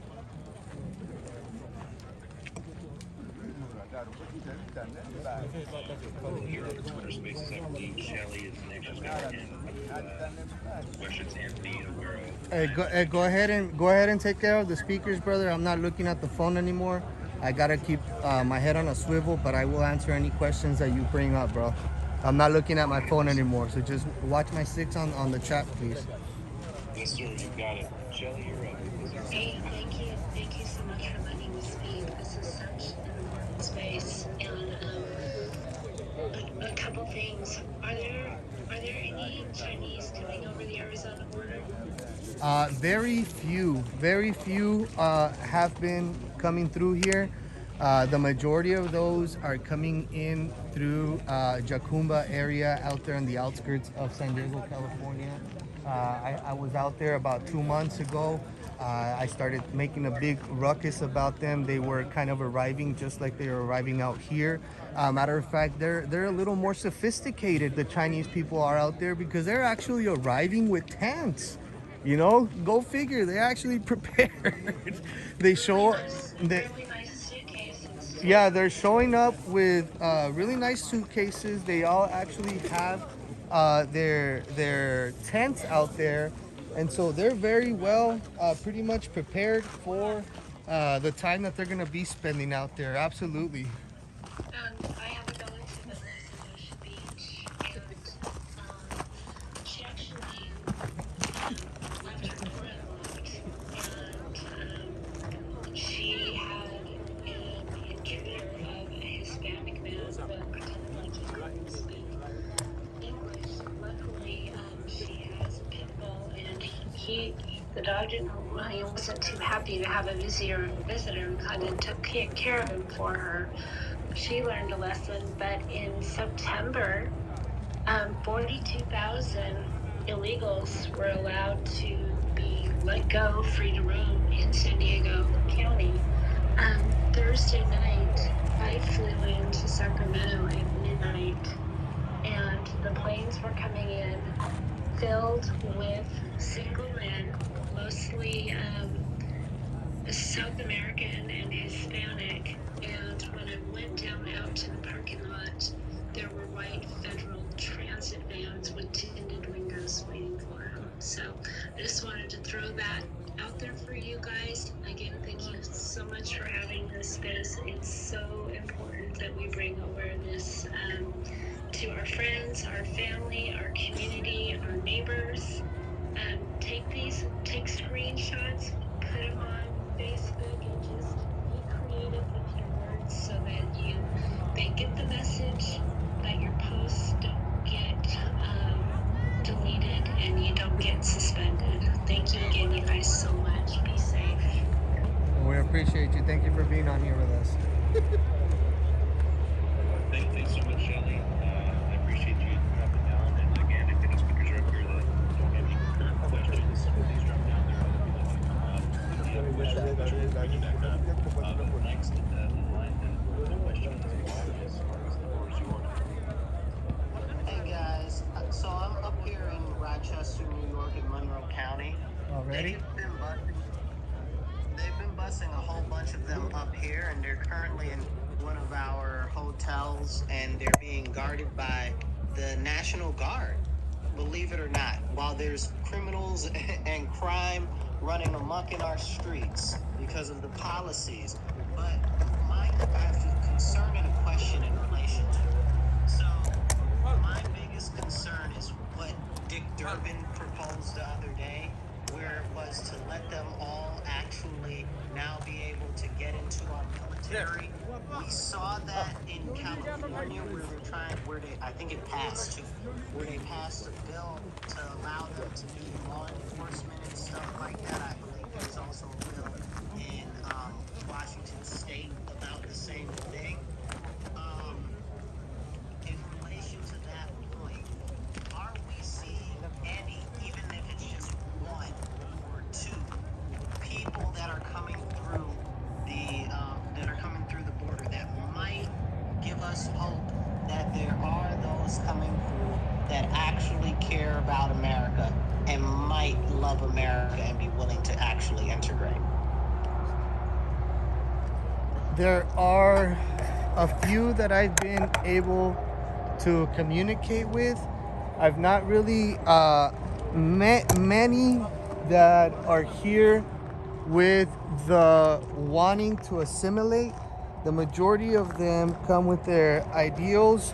It's funny because the majority of these Africans tell me that they don't want to be here. They all tell me that they want to work here for 2 years. And it's really weird, and it's like setting off bells in my head, because why would you just want to live here for 2 years and then go back? Like, the majority of them tell me that. So I don't know if they've got ulterior motives. I would say so, especially the countries that we know that they are coming in from. Of course, those countries, like I said, belong to the Organization of Islamic Relations, which basically 57 countries around the world are in favor of fully engaging and advancing jihad. And it's something that we need to really understand what we're getting ourselves into, because this is a cancer. And once this cancer is allowed to thrive, it is gonna spread like wildfire. This is not good at all right now, guys. It certainly seems to me like this is going to catch a lot of people by surprise, and that's why you're there in the middle of the night filming this as it happens, to try to spread that awareness. I think so much more you do is you're participating and talking about this. Good question, Marcus. I think beyond the masks is next. Question. Thank you.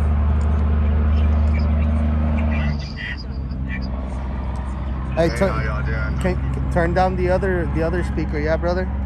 Tell Chantel to turn her down, yeah? Yes, sir. All right, what's up? Yeah. What's up, bro? Hey, Jerry, yesterday ramp here with Beyond the Mask. But yeah, man, it's getting crazy here in San Antonio. We were just down in Eagle Pass this weekend, and everybody that's listening, y'all gotta realize we as Americans are the minority now. With the amount of illegals that are flowing through our borders every day, 24/7, while you sleep, while you're at work, while you're dropping your kids off, taking your kids to the after-school programs and whatnot. We're being invaded. We are being outnumbered. Wake up and realize that this is a more serious issue than y'all see that's being portrayed on TV and media. Like, this is beyond reinforcements. Our founding fathers rolled graves to view what was going on in America.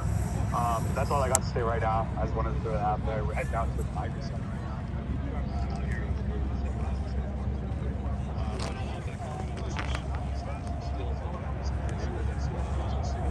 Yeah, please do. You can actually drop drop the link here in the description if you like, or if you want, drop some pictures in the comment section, brother.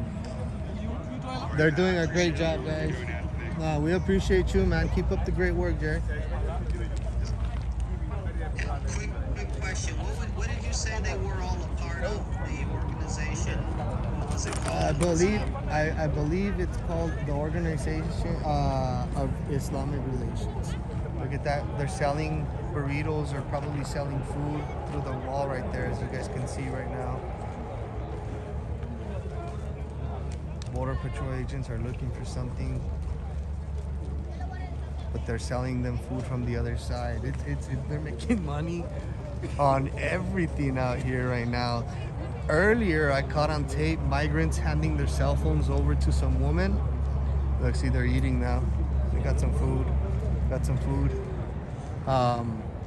Earlier, I saw some of the migrants giving their cell phones over to people on the other side. There was actually a couple out there that was taking their cell phones and charging them in their truck for the people that were out here, and they were charging them $5 for 10 minutes worth of juice. And so a lot of these guys, their phone was there. They were even asking me, had I known, man, I would have opened up shop, charged everybody up. But they're out here, people on the other side are charging the migrants to charge their phone. You gotta think they've been out here 3 days. Some of them are going on 4 days. So it is what it is. If you guys are watching right now on YouTube, if you're not watching on YouTube, you're missing out. Who else got a question, Spiro? The footage is fantastic, and this is Anthony Aguero Live. If you search that on YouTube, you will find the channel. He's live right now. He's got live stream footage coming in of a massive group of migrants. It looks like all basically military age men for the vast majority. They got bonfires going. They just got some burritos. I'm wondering, like on a scale of 1 to 10, how good those burritos are. They're probably pretty good. But, I don't know. I don't like dog meat, so. I think we got Kathy next. She's on, and then we got Mac on deck. We got some new speakers up here. If you got questions, get your hands ready. If not, if you don't have any questions right now, just go ahead and drop them down. Cool, guys. Something with Kathy. We'll go with Kathy right now. Thank you. Okay. All right, thank you. I appreciate it. Thank you so much. Yeah, I've been seeing a lot of them here in Ohio. Oh yeah, you're getting a whole lot of them. A lot of them that I'm asking them every day, and so many of them tell me Ohio. Ohio is gonna be overloaded with these guys. Yeah, they're coming to my little small town, and my riders aren't even bitching about it. It's like they're coming here, we can't understand what they're saying. So yeah, we're getting a lot of them. Even I've got them in left and Uber. So, and Ukrainians, yes, they're here. Russians, yes, they're here. I have got 2 Russians in my vehicle. One in Findlay, one in Lima. Where I live is Lima. So a small town, we're a small town. And people are getting rude in our small town. And it's not how we roll. We're always polite, we're always kind, and us locals don't like it. So yeah, we're having issues. So I didn't know, but yes, I'm starting to realize it big time now here. So yeah, and they're packing us. So I'm wondering why, other than because Jim Jordan is our congressman for our district, for Lima. We're a small town. We're growing bigger, but we do have a refinery. So yeah, and it's a big refinery, but they are security-wise, so they can't work at the refinery. There's no way they can work there because they have to do background checks and everything like that at that refinery. Because I used to have roommates, so yeah, they worked at that refinery. But that's a big refinery, and my grandma was always worried that it was going to get hit someday. Wiped out that. So yeah, just to let you know, yeah, we're a big one. Oh yeah, you guys are gonna continue to see an uptick on them. Just this last week alone, that's probably one of the most second popular destinations recently after the New York. A huge destination, it seems to be, is Ohio. That's absolutely 100% correct. Yeah, they're all over there now. I have a friend of mine that actually works at the hiring agency, those temp agencies, and they said that before they used to get like 2-3 cases a week. She says we're seeing 20 to 30 a week. We have like too many people. All of our jobs are full. Like they don't even have room for more jobs to give these people. So what are they gonna do? Well, it's lots of questions, and we can only speculate at this point. based off of the information that we're getting here, you know, I mean, we can't rule out, in my opinion, at this point, that you know, this looks like a foreign military invasion. You know, we can't rule that out. We'd be foolish not to. And at this point, if we're spreading people throughout the country, military-age fighting males in the country, you know, we're essentially setting a recipe for disaster by design. Potential, you know, false flag, red flag, whatever. I mean, lots of red flags are going up on this for me here, and I know for a lot of people that are listening as well. So it's wild to see. Thank you so much for documenting this, Anthony. Matt, you're up, and you're on deck. Yeah, thank you, Byron. This is actually to address Shelley, her inquiry regarding Chinese nationals coming in. About a year and a half ago, that area, which Anthony is in currently, was actually inundated with Chinese nationals actually being involved in human smuggling cases in that area. So it kind of died down for a while. However, they attempted and they're here. So, yeah, they're here and they're released because of that lag in intel between Interpol, FBI, and the unfortunate circumstances that the Tucson Border Patrol is under and having to release these individuals, as you mentioned. So, yeah, they're here. Tapachula!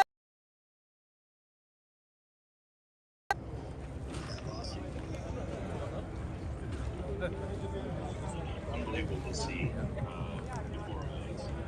Yeah, it's one of James. I believe that other speakers James, you're up. Thank you, Anthony. Everybody on deck here. This is amazing. Not in a good way, obviously, but thanks for sharing it, Anthony. And when you're out here in California, hopefully soon, we're going to get together. And when you see Ben, tell him I said, hey, you guys are just knocking it out of the park. But, you know, unfortunately, you mentioned it. He's spot on. Mainstream media, man, is not covering this, and nor will they ever. In Mayorkas, is basically, I'm surprised that he was not removed. It's shocking to see how they're violating the Constitution left and right and nothing's being done. But I want you to know, you guys, you're doing amazing work exposing this, and I'm here to support you any way I can. And Anthony, when you're out here, we definitely have to get together, brother. Absolutely, man. I look forward to it. Here in a couple of days, I'm sure you and I we'll be able to get together, man. Thank you, bro. Appreciate all your support. All right.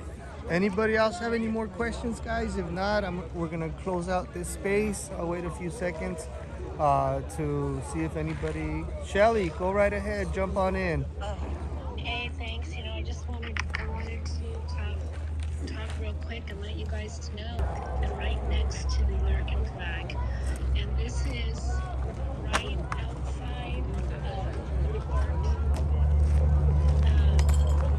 right across the railroad tracks, out in plain sight. I saw him. I'll post pictures down in the bubble. But you guys, when I saw him, especially being the daughter of a Marine from Vietnam, and my kid's grandfather, great-grandfather stormed the beaches of Normandy in World War II in France, and my son being an officer in the U.S. Army right now, my heart sank. You guys have to do what you can to tell people what is going on, because we are the voices, and we're the ones that are awake. And you know, you guys need to stock up on ammo. You need to make sure that your family's protected, because our government is not going to protect us. So I had to throw that in there. It was really, really shocking to see that blatantly out in the open like that. So thanks again for all of you guys are doing. Thank you for everybody being here. And most importantly, you guys, it's so important to use your voice. Don't lose it. Thank you. Thank you. And if there's May I any, speak? go ahead. Go right ahead. Hello? Yes, go ahead. Yep, the floor is yours. Go ahead. FN 92. This is FN92. I just wanted to also share. I live on the Arizona border. I live in Cochise County. And going to several points that you made. First of all, I spent 15 years along the border of Arizona and California, assisting Border Patrol. I saw a lot. I still see a lot. What we're getting over here are the ones that do not turn themselves in at the point of entry. We're having a rash of car chases, high-speed car chases from smugglers. I actually was almost hit in one. I found myself in the middle of 3 of them in over a 2-day span. Our sheriff, Sheriff Daniels, fortunately supports the citizens to take care of themselves, protect themselves. He sent out a notice that to be armed, stay armed, protect your property. I've had to open the back door and rack a shotgun a few times. They're crossing my property. It's a rural area, and it's very dangerous. And I've seen a lot over the 15 years. Rip throughs, like you were referring to, where the cartels are battling each other and trying to steal each other's loads. I was down on the California border when a Border Patrol agent was shot and killed, Robert Roses, back in 2009. With myself and a group of us have been shouting from the rooftops since 2005 about this problem. And nobody wanted to listen. And here we are.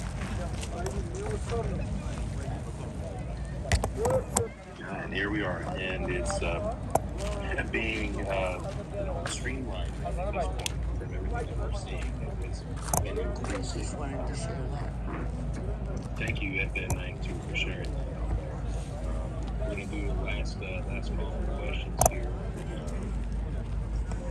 He's got a long night ahead of him still, even after streaming, I'm sure. So anything, anyone else would have anything they would like to add up there, but that's great. It's made by some of the speakers on your mind. Am I gone dead or is the space dead? No, we can hear you. I don't think you can hear me. But, so, at this point, you know,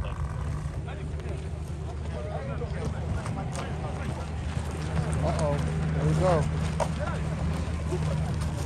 We're about to get rowdy, guys. We're about to get rowdy. If you're not watching on YouTube, hit the link in my description. Here they go. They're rushing now. Everybody's rushing in. There they go. They think they're all getting in. Look at this.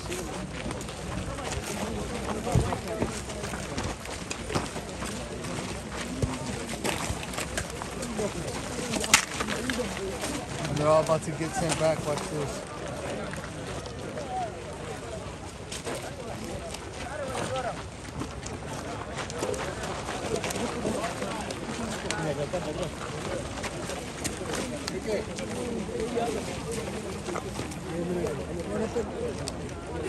Can y'all hear me?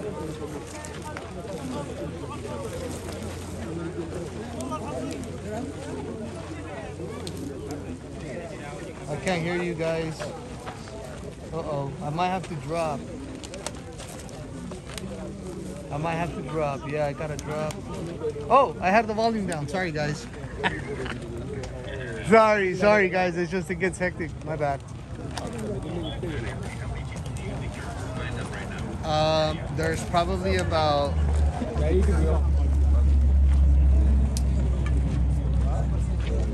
There's at least 1,200 people out here right now, at least. and they're thinking they're getting ready to get the green light. And yeah, so the ones that just arrived, They all think that they're about to take off. They don't know that they're about to be stuck out here for 2 or 3 days. They're about to be really disappointed right now. And you're gonna start seeing attitudes flare up here shortly, guys. I'm gonna have to get out of here. Because I'm up. Oh, look. ¿Una qué? ¿Qué estás vendiendo? Look, they're selling something. Like, can we go fetch some wood? What? Can we fetch some wood to burn? You're gonna get some wood to burn? Yeah. From over there, maybe. Yeah, if you want. Go ahead. Can I go?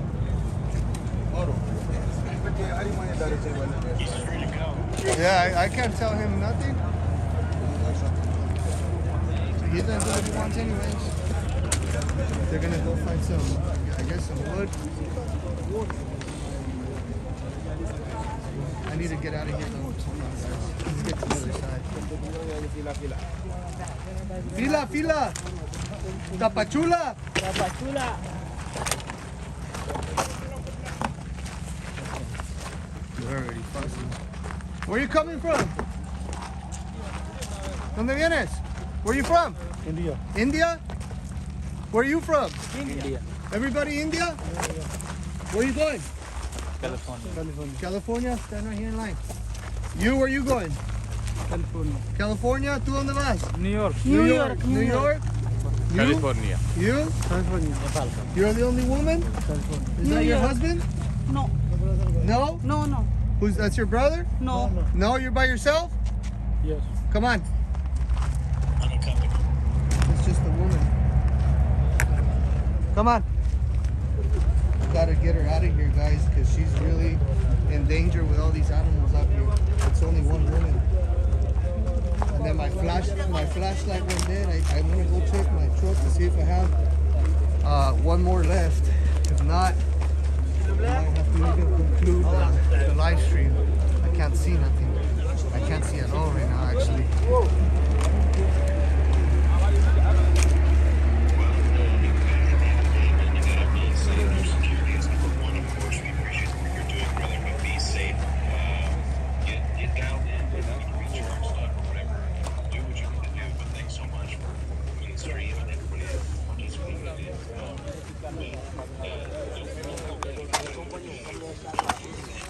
No, not at all, not at all.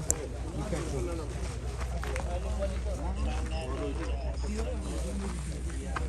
Excuse me. Thank you.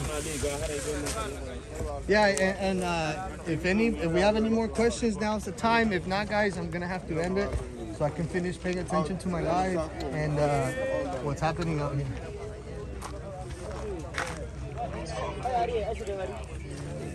Excuse me.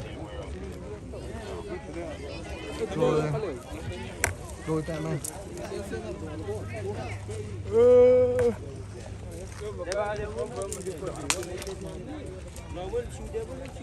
The only one.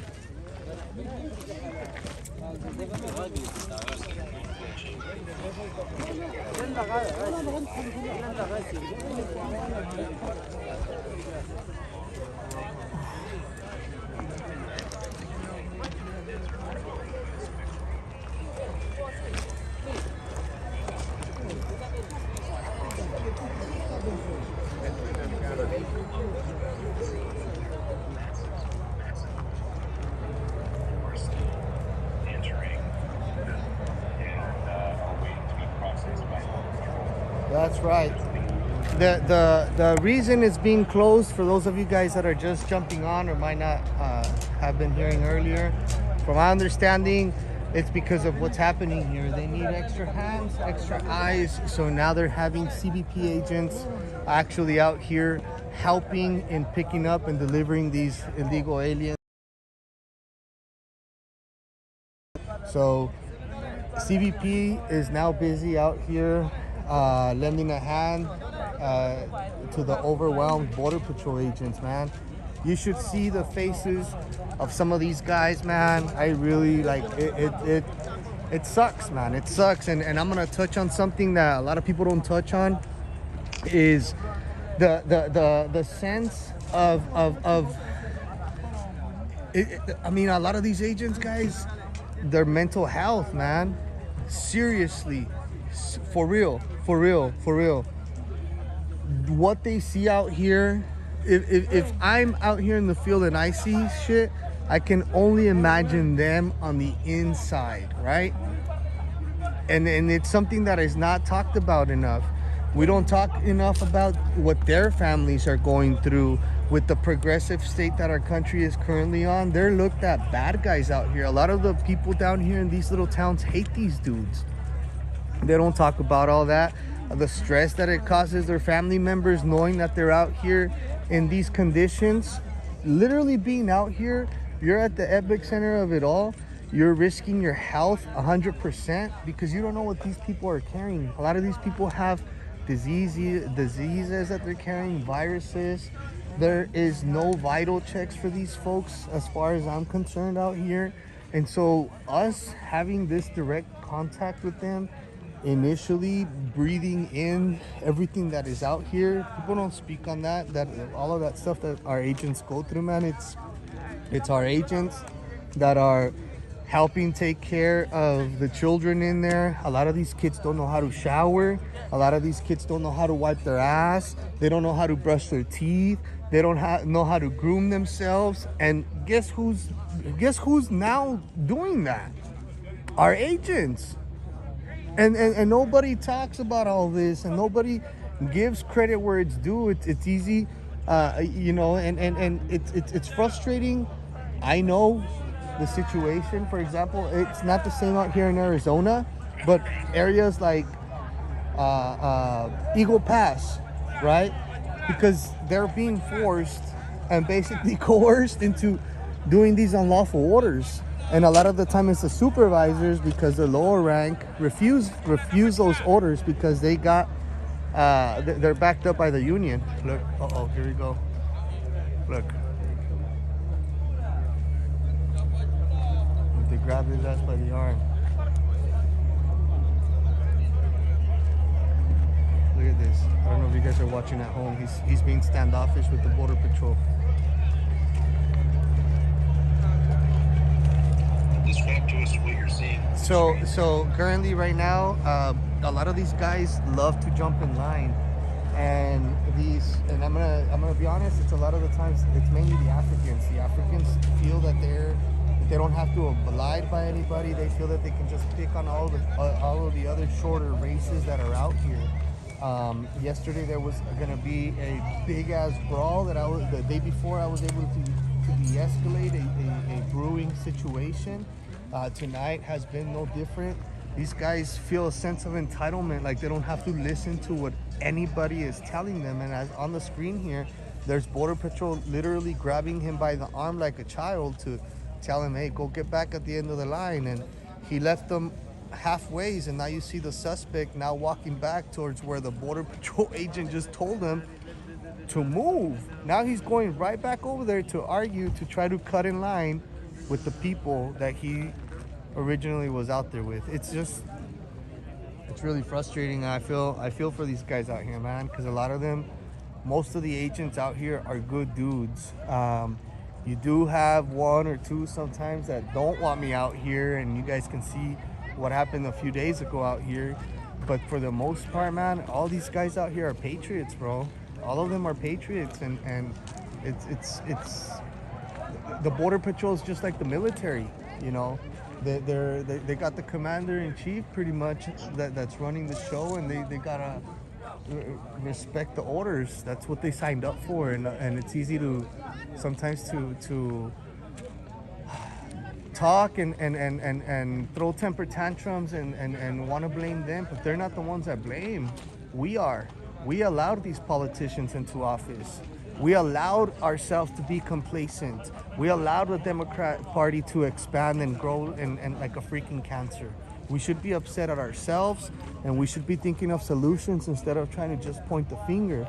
A lot of the times we have good agents out here that wish they could do more, but they're given very little resources. They're giving very little options to do anything. Right now, they're not even told to patrol. They're being told to process is the biggest priority. Process these people through here. literally flooding the United States of America. Hi. You know, Monica, one second. I just wanted to add a follow-up to that. And really, with Anthony, that was some very good points there about what the people on the ground are having to go through with this and the risk that they're taking doing that as well. But also, like, what could be taking place, like you said, these people are patriots, and what the impact this could have if they believe that they're potentially helping to facilitate the invasion of the country with everything that goes against what they were trying to do to protect the country and the oath they swore. So that could also weigh a heavy impact as well on there. But fantastic insight and points on their footage. Thanks so much. I'll shut up. You're up. Hi. So, on this note, all these pro-Palestinian rallies that I see, why can't we just all decide to meet up down there? And we protest them coming into the country. Like, we are being invaded. There's terrorists.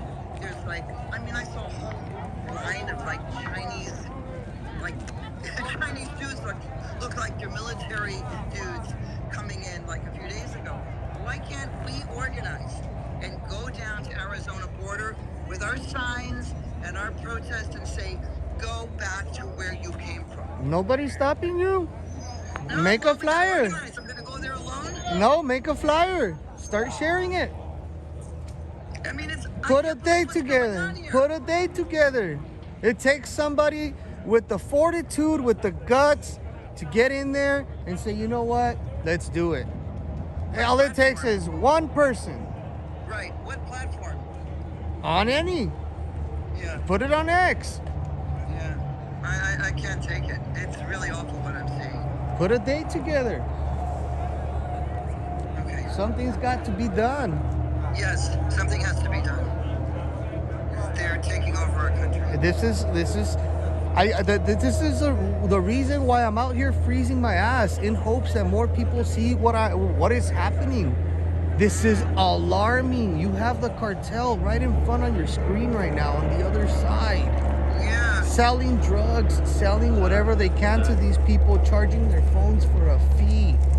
Oh my God. This is nuts, and all of this is done in front of our law enforcement. When the hell you as a citizen can come into a state park and just start a fire, start chopping down cactus? Right. When? Without getting arrested. How many of y'all can just go and piss and take a shit on a state park without being charged and being forced to register as a sex offender or get charged for indecent exposure? None of y'all could be doing half of what these people are doing out here. And that is my point. That is why I'm trying to showcase this. This is ridiculous. Look at all the smoke on your border.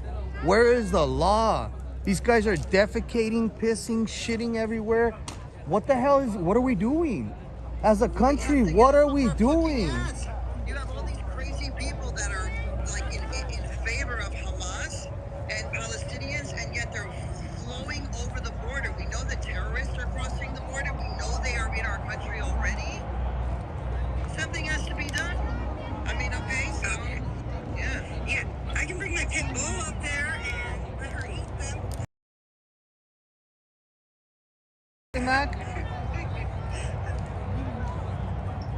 Yeah, I'm just gonna go ahead and out myself and deal with your repercussions later. No! This is what I see every single day, and I'm tired of it. I'm so damn tired of it. And I'm thankful for the small handful of journalists that are doing the work like yourself, being here with this. And the cartels are on our side of the border. They're here. They're operating here. They're making billions, exploiting our weaknesses, exploiting the lawsuits that we're under, the scrutinizing that we're under.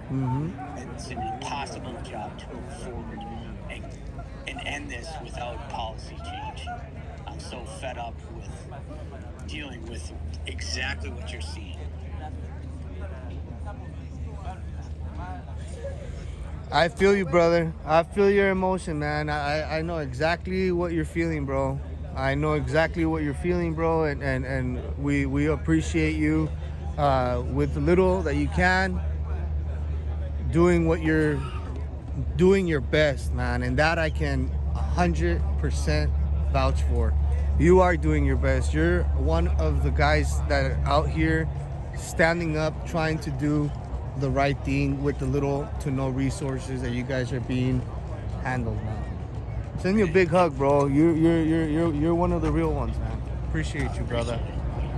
It's unbelievable how many Americans put their head in the sand and pretend this doesn't exist. I have no idea. So it's important for you guys to just continue your work and just shout it from the rooftops that we are being invaded. It's too late. We are invaded. 10 million plus. That's right. And that's a super conservative number too. Amen.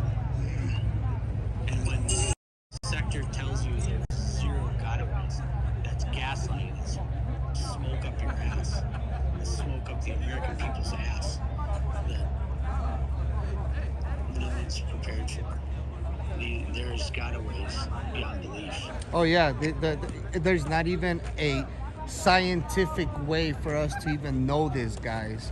Any random number that they throw out at you is 100% false, inaccurate information. There is not a single way for them to guesstimate or think or make up some fucking number and freestyle and tell you, oh, we got fucking 80,000 gotaways.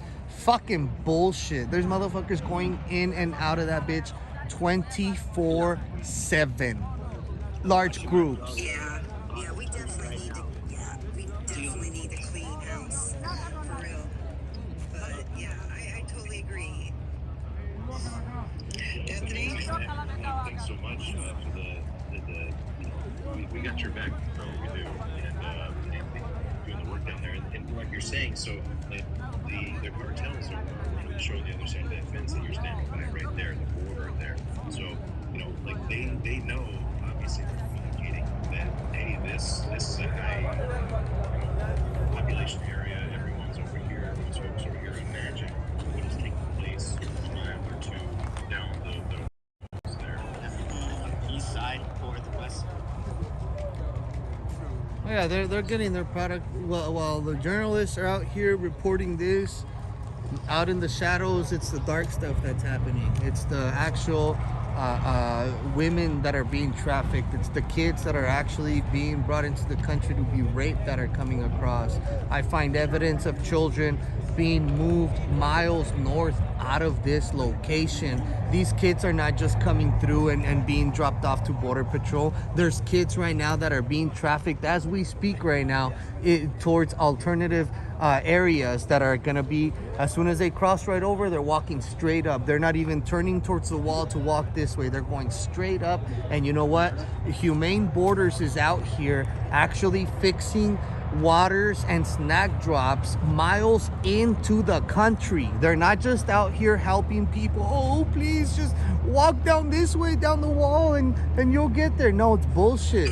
There's people walking north. Yeah, that's really good. Yeah, you know where they're gonna take them to. They already had this plan. Oprah.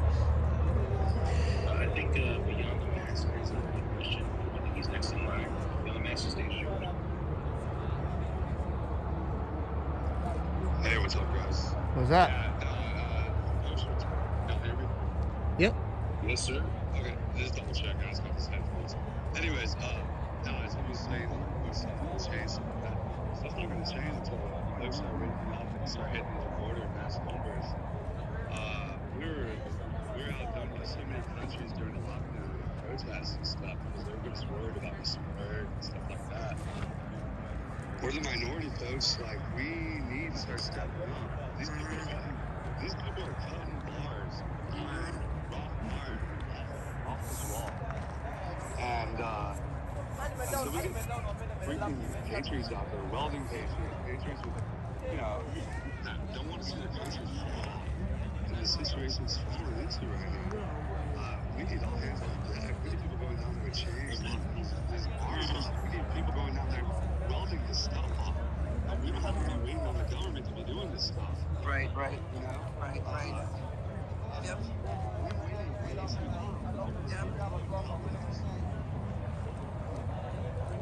This is just spreading like wildfire, guys. And the more people continue to arrive, the more they continue to send the message back home, giving them the green light. It's not gonna stop until we. They'll take as much as we give them. What you tolerate is what is what you get.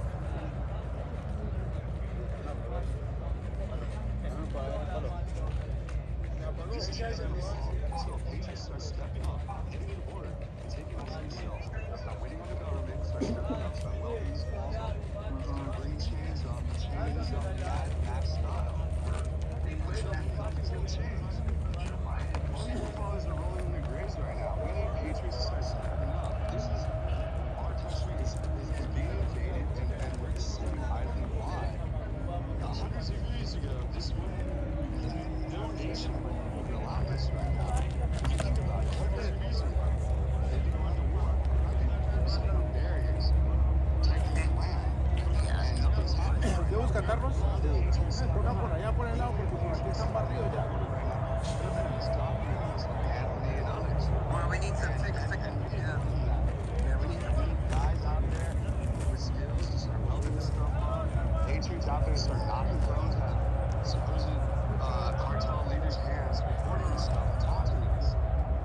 I'm sorry, but if you're sticking your hand through that wall, you're getting that phone knocked out of your hand. If I go down there and I see a cartel member taunting us, I'm knocking that damn phone out of his hand. Sorry. I'm an American, and that's what it is. We're being invaded. We have to start stepping up and realizing. We need to go there. We need to pick a date, and we need to go. We need to go because I really think Palestinian protests are a distraction to what's happening on our border. Fuck yeah, you're absolutely correct. You're absolutely correct.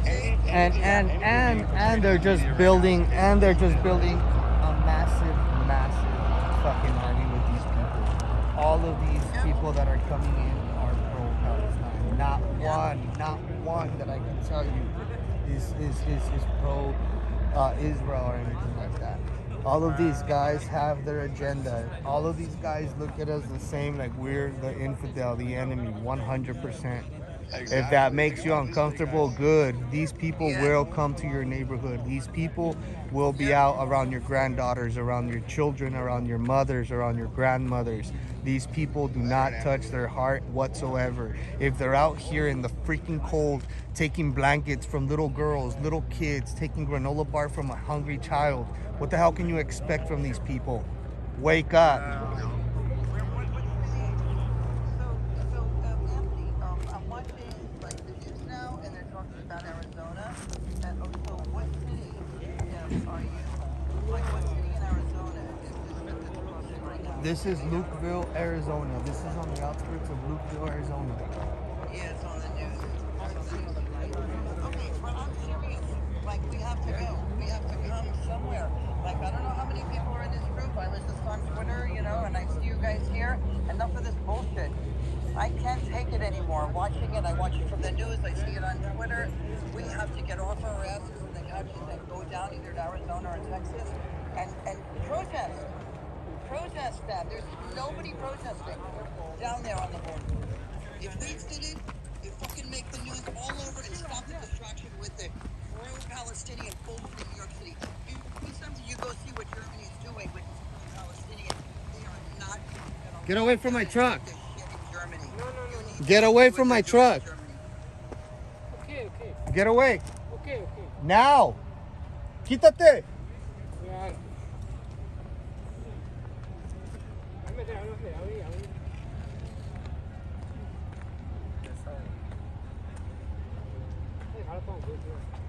Don't worry. All right. Y'all see all the way out there in the distance? Y'all see those lights out there way the hell in the distance? These people are fucking leaving. Legit leaving from here. And they're going up north. There's this, you see those little flashlights up there? They're not. Wow, they're way over there, y'all. Huh? So these migrants are just literally just fucking leaving the area that they're supposed to be confined to. There's just There's no. That's what I'm talking about. Our agents are basically have their hands tied. They either watch all these fucking people out here from getting out of control, or they go and chase one at a time, and then it's hide and go seek because these motherfuckers turn off the flashlight. Our agents aren't even equipped with high thermal vision or anything like that. Like, they're giving these guys the bare fucking minimum. They're setting them up for failure, man. They're not prepared. Fuck no, they're not prepared for this shit, man. And it's not their fault. I think being set up for failure is an appropriate way to describe it, especially, you know, as you were there on the ground witnessing it, live streaming it from the border there in Louisville. Unbelievable to see. If we can, Anthony, we have a couple more questions lined up right now. Let's do it. Let's get them out of the way, because here in a little bit I'm gonna have to jump in the mix over there right now. As a matter of fact, hold on, let me grab my other flashlight real quick. Give me 1 second. I'm gonna take you guys back in there. I don't know, it seems to be they're missing somebody's speaking there. Hold on real quick. Y'all go ahead. Y'all go ahead. I'm listening. So yeah, if anyone has questions, raise your hand. This is Mark. Later we'll bring you back up. But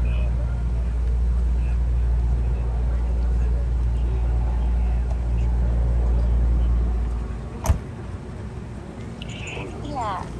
Thank you. It's Jamie.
Nope.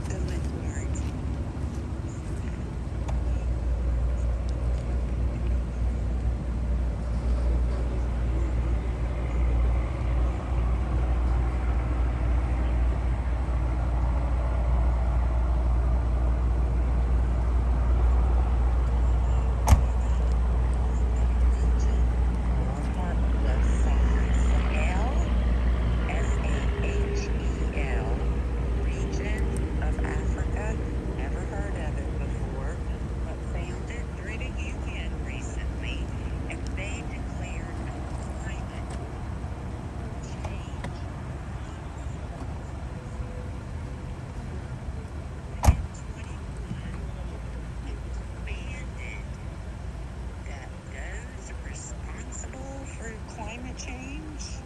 at the highest degree, provide relief with open pathways of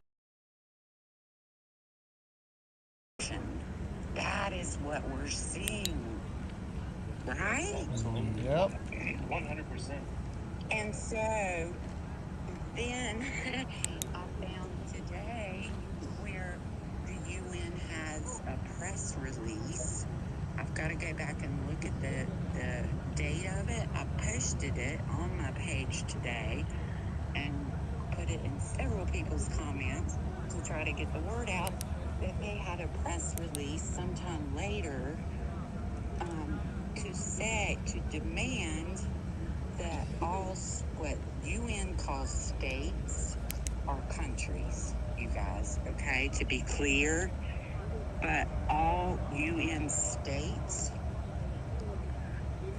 open borders immediately for all migrants and refugees. And we're part of the UN. Yes, and there's no distinction between a migrant and a refugee. There's a whole other program in our government for refugees. We accept so many every year, right? Mm-hmm. That's gone ongoing for years and years. But migrants, we don't, okay? Asylum seekers, yes, when they apply in their country, but not when they cross the border without arranging prior. Do you know? And so it is a crazy system run by the UN currently, you guys, under international law. So tell me, do we even have a country?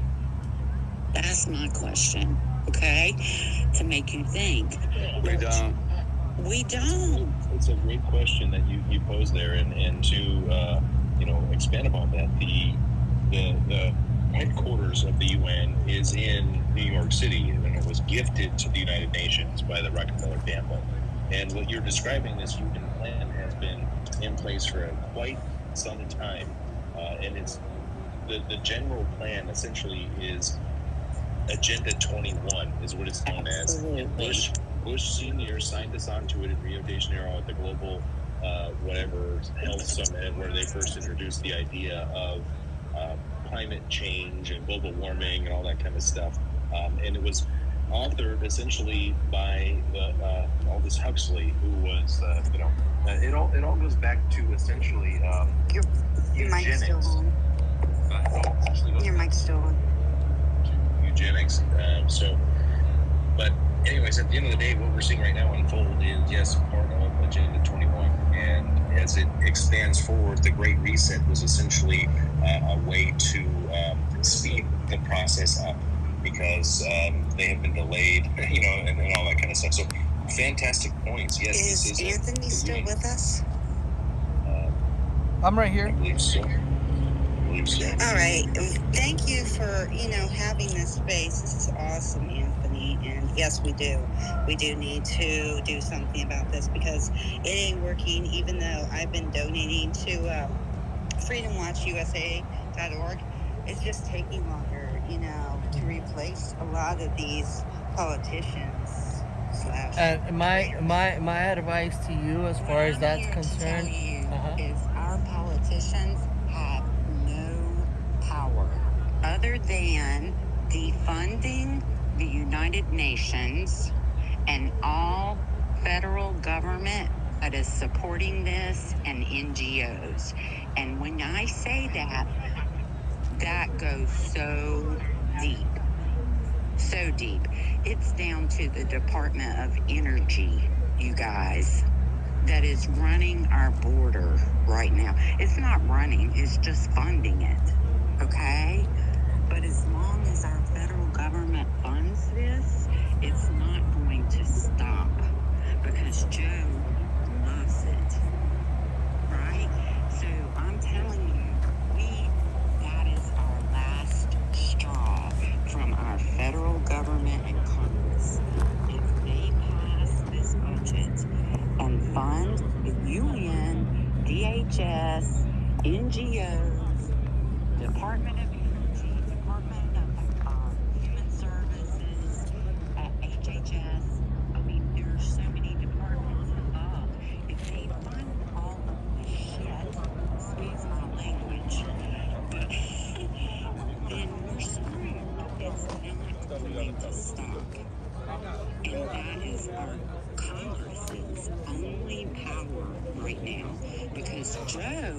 has agreed to operate under international law.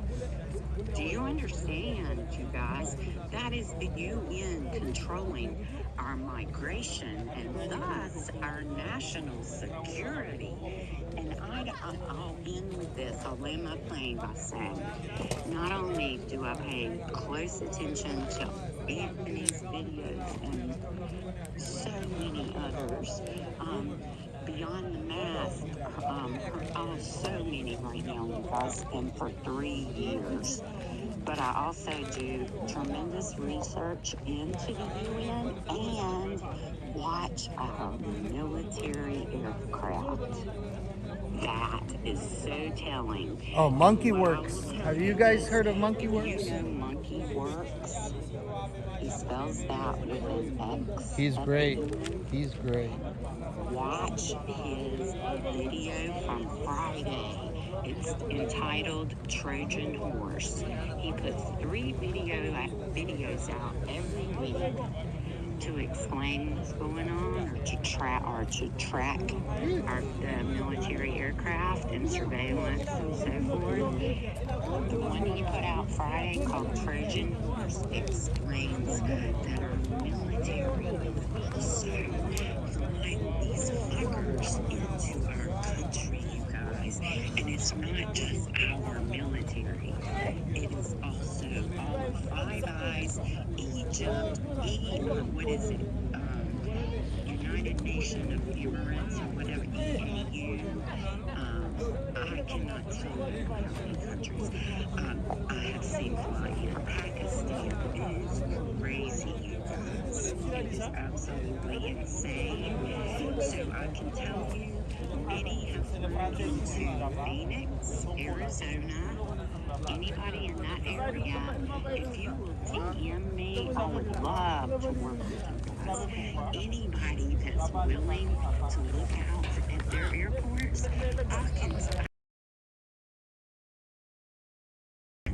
Now, the problem with that is, I don't know exactly where it's going yet. I would only know about an hour ahead when it starts descending.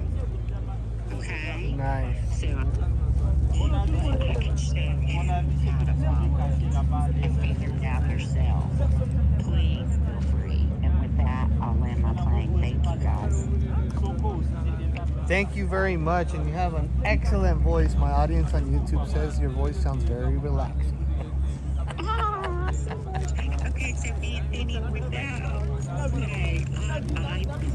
put the latest UN press release on your YouTube from earlier this evening. I put that in the comments. Nobody took note of it. Yeah, if you put it in the note, if you put it on YouTube, if you're not a moderator, people can't follow the link. You can put it in the comment description right here in this group chat in the little purple pill on the bottom of the right of your screen. Absolutely. You can put it in there for everybody. Thank you very much. Look forward to having you on the next one. Thank you, Anthony. Thanks for all you do. And my God, I can't imagine trying to clean up the garbage there right now. Look, they're burning plastic. Right, they need to save the garbage for the fire. Okay, I'm out. All right, have a good day. Any more questions, y'all? Any more questions? Let us know.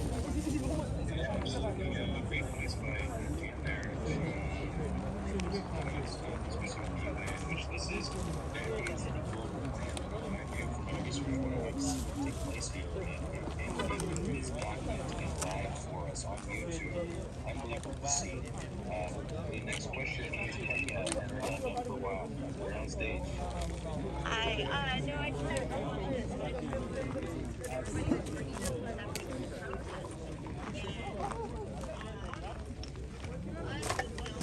Con permiso. This migrant center for a year and a half. And here's the thing. Our flyers shared thousands and thousands and thousands of times. Do you know how many patriots will ¿Cuántas show mujeres up, vienen? actually show up? maybe 40, maybe 50. Where are all the Patriots? Because they're not showing up. Patriots talk a big game on social media, but when it comes time to show Ay, up, ¿y tu hermano hay forma de probar que es tu hermano? and people need to start Sí. standing up and getting out ¿Tú in vienes the solo? streets ¿Él no viene and con letting ustedes? their voices ¿No be tienen heard. ustedes? And that's all I wanted to say. I'm out. Unlike leftists, we have real jobs. Okay. Well, we usually hold them on Saturdays when most people are off work. Saturdays. And so, you know, ¿Los mandaron para acá atrás de allá? ¿Con todo con niños? Sí. Nos dijeron que no podíamos estar allá y traemos a la familia entera. ¿Porque son mexicanos o qué? Sí. No sé, no nos preguntaron de dónde éramos. Nomás nos mandaron para atrás. Hasta la fila nos dieron hasta atrás. that's what we need to be talking about, like people getting involved and getting it, you know, that's, for me, you know, when you see a problem, we want to solve it, right?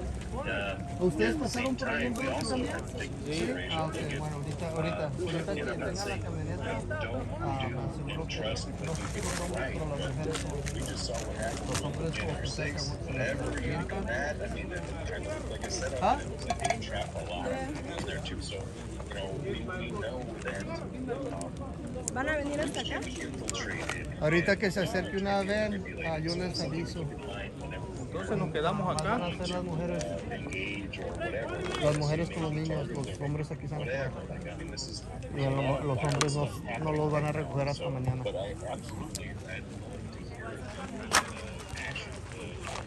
See that this is a great time for this country right now. Really, it is. On the pessimistic side of the stage for what appears to be the controlled demolition, to be honest, to put it frankly.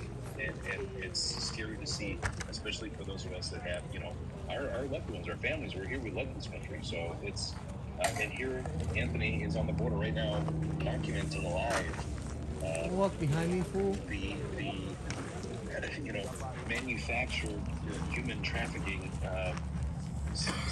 on a scale that we haven't seen. Like, this is unbelievable what we are seeing and witnessing right now. And it's, I'm encouraged by everyone trying to speak up and want to do something. So, but at the same time, I'm gonna shut up and let Anthony.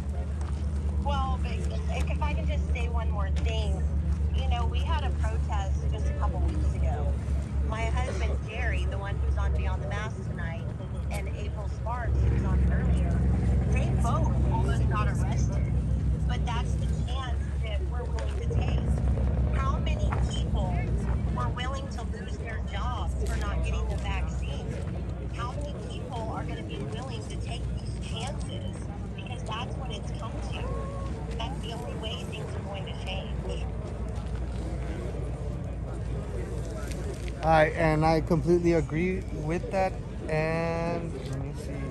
For that reason, I shared a community for everybody to follow or subscribe to it.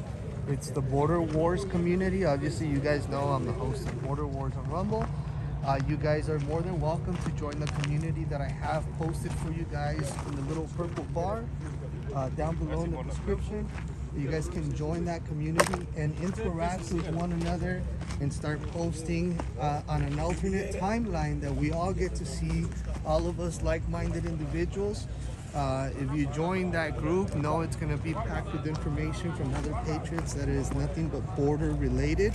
I know a lot of you guys don't like to maybe put political stuff on your personal page or whatever the reason might be. You can join this community and get up-to-date information, more content from me and from other people that might be out there on the front lines that are trying to put out information that's going to be a good source for you guys, because I'll be sharing people with smaller accounts that need a voice, that are doing a good job.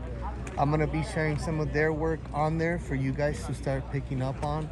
And if you guys are doing any kind of work, by all means, you guys are all more than welcome to go into that community and help spread the message and help spread the word. Thank you guys. Well, thanks so much for all the you guys are down there doing it, and we support you, and we have your back. I think this. You guys want to Also, wrap there are some people also sponsoring these people to be here. So just so you know that too. Hi folks, my name is Carrie. I live in New York. I don't know how to raise my hand, so excuse me. I'm on the website, not the app. Okay, yeah, no worries. Yeah. Firstly, thank you, Anthony, for doing the coverage. It's important. I live in New York City, and we have, citizen journalists here in New York as well. And I love the idea of a protest, but for my own personal reasons, I don't want to get arrested. No, yeah, hey, listen, and at the end of the day, that is ultimately what their goal was, I believe, probably through the whole J6, was to scare people into trying to come together. I am going to make it very clear, not one of us on here is trying or willing to go to a protest. We will discuss future plans of having a live stream party, okay?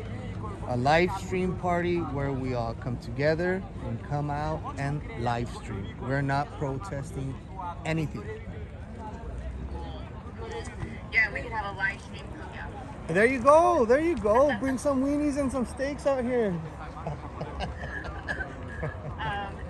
There were a lot of salient points that were brought up earlier, and I'm going to be straight up in the sense that, on the one hand, it's true that the countries who produce the most pollution need to open their doors to people who are displaced by climate change. But the one country that isn't opening their door is China, and they produce the most pollution. Yeah. So I'm not totally buying all this nonsense from the United Nations. Hey, listen, and there's a lot of other countries out there. Don't have to be just the United States. That's the dumping ground for these folks. You know what I'm saying? Right. So this is clearly, in my view, and most people's view who are paying attention, a form of invasion. And we are allowing ourselves to be basically our republic is at threat. We're at threat of losing our republic by allowing people from all over. I believe in unity and diversity, not unity and conformity. So all these people who are coming all at the same time from all of these different countries, none of it makes sense. It's weird now. They're all showing up together. They're all coming from the same place, but they're all going to different places down here. Yeah, but they're all coming to the United States. If you were really in some kind of climate crisis, why would you go to the same country? Like, that doesn't even make sense. You could go to the nearest place where you could go where you are happy. You could go culturally be happy, where you all speak the same language. Well, listen, it doesn't have to go that far. Are women and children not suffering from this climate change? I guess that they're the only ones that suffer from climate change, huh? When you look at the island countries, they're not leaving. They're adjusting to their situation. They literally have buildings on boats, on ships. I don't even know how to describe it, but part of their land is like they have classes on ships or something. I don't even know how to describe it, but they're adjusting to their situation. They're not fleeing and going to and imposing themselves on another country because they can't accommodate millions and millions of people all at once. So I'm totally holding the current administration responsible, and it's very much intentional. I don't even think it has so much to do with the United Nations. Now, honestly, I think that's a scapegoat. When I watched the video earlier today of Biden and talking about how this country will eventually have more minorities and Look at this. And it should be that way. And then Mayorkas. Look at this guy. Looks like Little John or freaking Ja Rule. He looks like he just got out of a Ja Rule video with fresh Jordans, really fresh white with gold. White and gold Jordans with a Letterman jacket that's probably expensive. And then look at these freaking dudes. And I've been doing what I can with the resources that I have. So I have made those phone calls. I have tagged my representatives and Look at these guys destroying this. whatever it's called. And I think it was all like a lot of times you'll see some kind of campaign like Black Twitter has. Look, this guy's just destroying this. Están destruyendo todo nuestro país ustedes. Están entrando y destruyendo. ¿Esto qué? Esto no es gracia. Este es un parque nacional y ustedes están llegando a desmadrarlo. ¡Qué vergüenza! ¿Por qué no hicieron las cosas bien?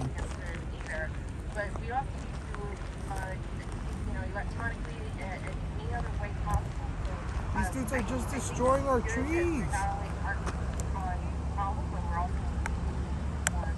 This cannot continue. This has got to stop.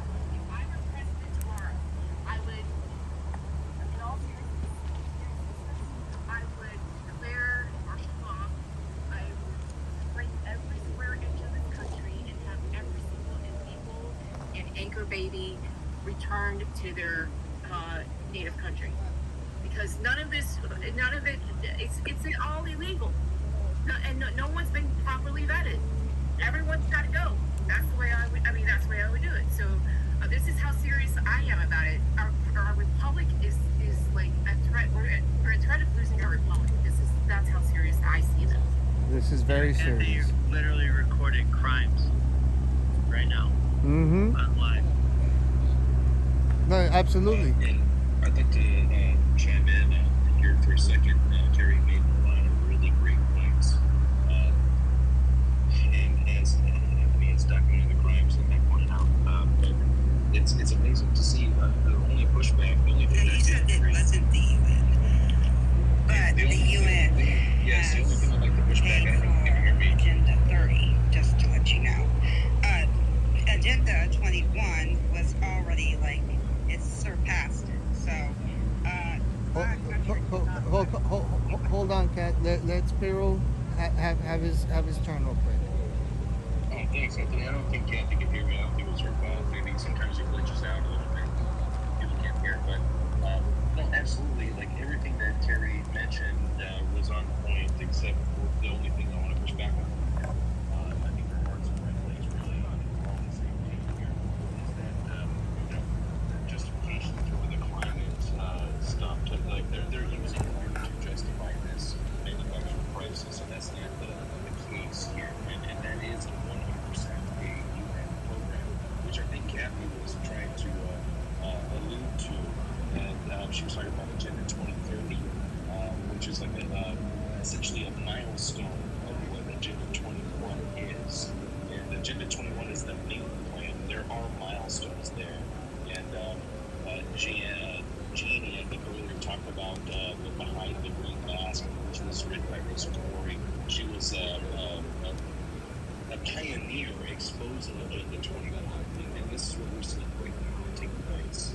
And it's incredible to see. There's it's happening in real life. We're watching it on TV, but this is 100% a UN plan. And so, yes, they are the scapegoats, but the power is being subverted and corrupted and outsourced to a global entity. Everything from our internet and everything, and it's being centralized and under these auspices of the World Economic Forum, United Nations, this and that. It's for the greater good. It's better for everybody. And so now, because we use so much carbon here, we're so great, and we need to displace all these people from these other countries and bring them here in violation of law of those countries and spread them throughout the nation and what's taking place. Essentially, that is what they're planning is redistributions of wealth, essentially. They're going to lower the standards of living here like part of a long-standing plan, which, in my view, and based on my research, they're looking to destabilize this country, just like they've done to many others, in order to bring it down. And we're going to see the digitalization of our life, every aspect of our life, that will be integrated, into our lives here. So very shortly, and we're seeing this, and COVID was another kind of catalyst, like a booster to normalize certain aspects of the biometrics and the vaccine passports, which is essentially digital IDs. And this is like, we're in the midst of a paradigm shift right now. Like they're bringing down the West, and they're going to apply the system and integrate a new system of control, which would liberalize. Essentially what we're seeing. So, anyways, yeah, we're probably about midway through this war. People think war, and they think tanks rolling through and bullets and shooting. That's at the end of it. We're fully engaged in a war right now as Americans, and American citizens do not see it. What's happening is a destabilization agenda, like you said, and it is a play out of the oldest playbook. We've seen it in Cuba, we've seen it in Venezuela. They've destabilized a lot of these countries, and they toppled them. That's exactly what they did here. They opened our borders. This open borders, weaponized migration is nothing new. This is how the Romans fell, thinking that they're gonna be able to turn all those migrants into outstanding citizens. Gee, let's open our border. Let's teach them how to be Roman. Boom, gone. And that's what's happening here. Who's next? Well, I just want to add to Spiro's point. I've interviewed over 1,000. And now, I'm one. Formal interviews, casual interviews. It's online. It's not reality. I'm not sure if everyone can hear Matt. Okay, it was broken up for me. Yeah, he was broken up for me big time too. Okay, hey Matt, drop down. I'll bring you back up, and then we can see it again, so we can all hear what you have to say about it. Oh, sorry about that. Yeah, and to your point, I've interviewed over 1,000 individuals, and no one has told me they came here because of climate change. Not one. That's all online, which is a stark contrast from the actual reality that is occurring. They're not here for climate change. They're here for reasons. Yeah, absolutely. Climate change is the manufacturing crisis that they're using to justify breaking the fucking law, essentially, and doing shit that we would never, ever even consider doing, just like we did with COVID, 1984, and all of that, in my own opinion, based on what I'm seeing now. That's my assessment. So, anyways, anyone else can chime in. Who's up next? We got Kathy. Yes, you guys are spot on. There is no climate change other than the weather modification. There you go. And are doing excessively, okay? So they are creating the climate change. They don't give a fuck, excuse my language, about the climate.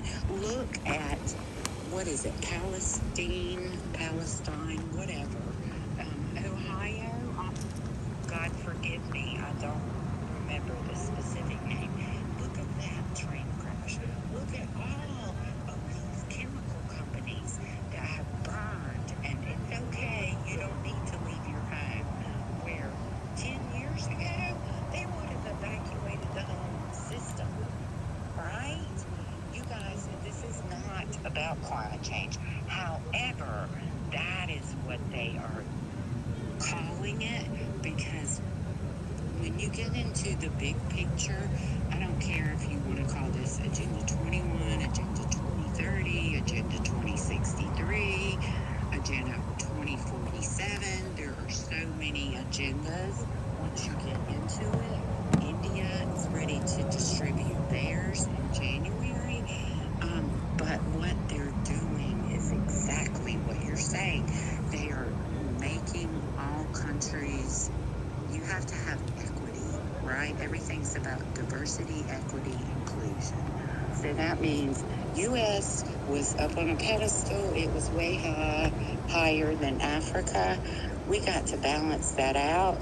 So we're going to shift Africa to U.S. and make U.S. Africa now. And we're going to take Africa and we're going to make it the global powerhouse. Yes, I put it ma'am. in the bubble, you guys. Thank you. Agenda 2063. That is its goal. UN sponsored. Africa doesn't have to meet the 17 sustainable development goals of the UN that are contained in Agenda 2030. Africa is excluded from meeting them by 2030. That's the net zero emission. Everybody has to have equity, all this LGBTQ, RMNOP, whatever, all of that crap that everybody else is pushing right now. Africa is not pushing it. They're going to meet those goals in their Agenda 2063 that is the master plan. Look at it. It's in the bubble. Master plan to make Africa the global powerhouse. If you get into researching, I stumbled upon an article on Sunday when I was looking for this Sahel region climate change bull crap to figure out what was going on and why so many Africans are coming. When I stumbled upon an article, it was either from Council of Foreign Relations, our U.S. government, or the UNHCR, and I can't find it again. But it was one of those two. It wasn't what I was looking for, so I zoomed past it after skimming it. But it was saying that Africa is going to produce food for the globe by 2025. Okay? So when you talk about the women staying with the children in Africa, they're going to be the slaves to do the food labs, okay? Not farms like Bill Gates labs, food. Do you hear what I'm saying? That is their evil plan, you guys. So let's get back. That's very depressing information. I'm so sorry. But let's get back to the positive. We gotta throw sand in the gears until we can get Trump back in office. And I am sorry, I'm an independent. I am not even Republican, you guys. But that is our only solution because this plan is so huge. If we were to put DeSantis in there, he knows 50% perhaps as a governor of what's going on, but he don't know the major players.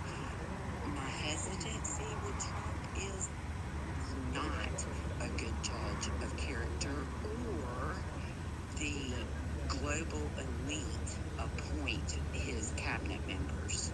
It's one of those two problems. I kind of have to say it's a balance of 50-50. But, I mean, you look at Department of Defense under Trump. He had 3 directors or secretaries of Department of Defense. All of them sucked, okay? And the Department of Defense led the COVID bullshit, okay? They are the ones who produced the vaccines. They're the ones that led the research, okay? So somebody was either not telling Trump what was going on, which is my large suspicion. Okay. And I don't mean to cut you off. I just want to bring it back to the border issues. We can maybe host a space in reference to all that. And I would love to have you come back and explain all of your research to us. But let's bring it back to the border. I know I've got to go. Spiral is on short time here left with us. So I think we've kind of Been going for Absolutely, a while. Anthony. Yeah, and we really appreciate you, Jan. Thank you for chiming in, and all of you guys, all of our speakers here tonight. Thank you all. Y'all are awesome. Thank you very much for tuning in. One last question, and it's got to be a question or just questions. I'll answer one or two, and then that's it, because I know Spiral's got things to do tomorrow. He's got to catch some Z's, guys. We appreciate all of our volunteers out here tonight. Absolutely. Fantastic space. For your first one, this is a banger, Anthony. I'm loving it, dude. Thanks so much for doing it. And anytime I can be a part of it, I'm greatly, I appreciate it a lot. Kathy had her hand up for a while. Kathy, you got something to say? Chime in.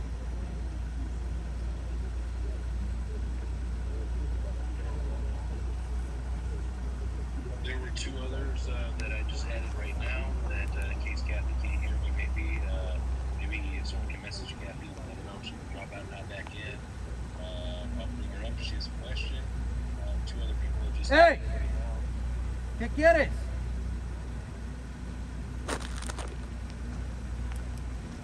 Last call for questions.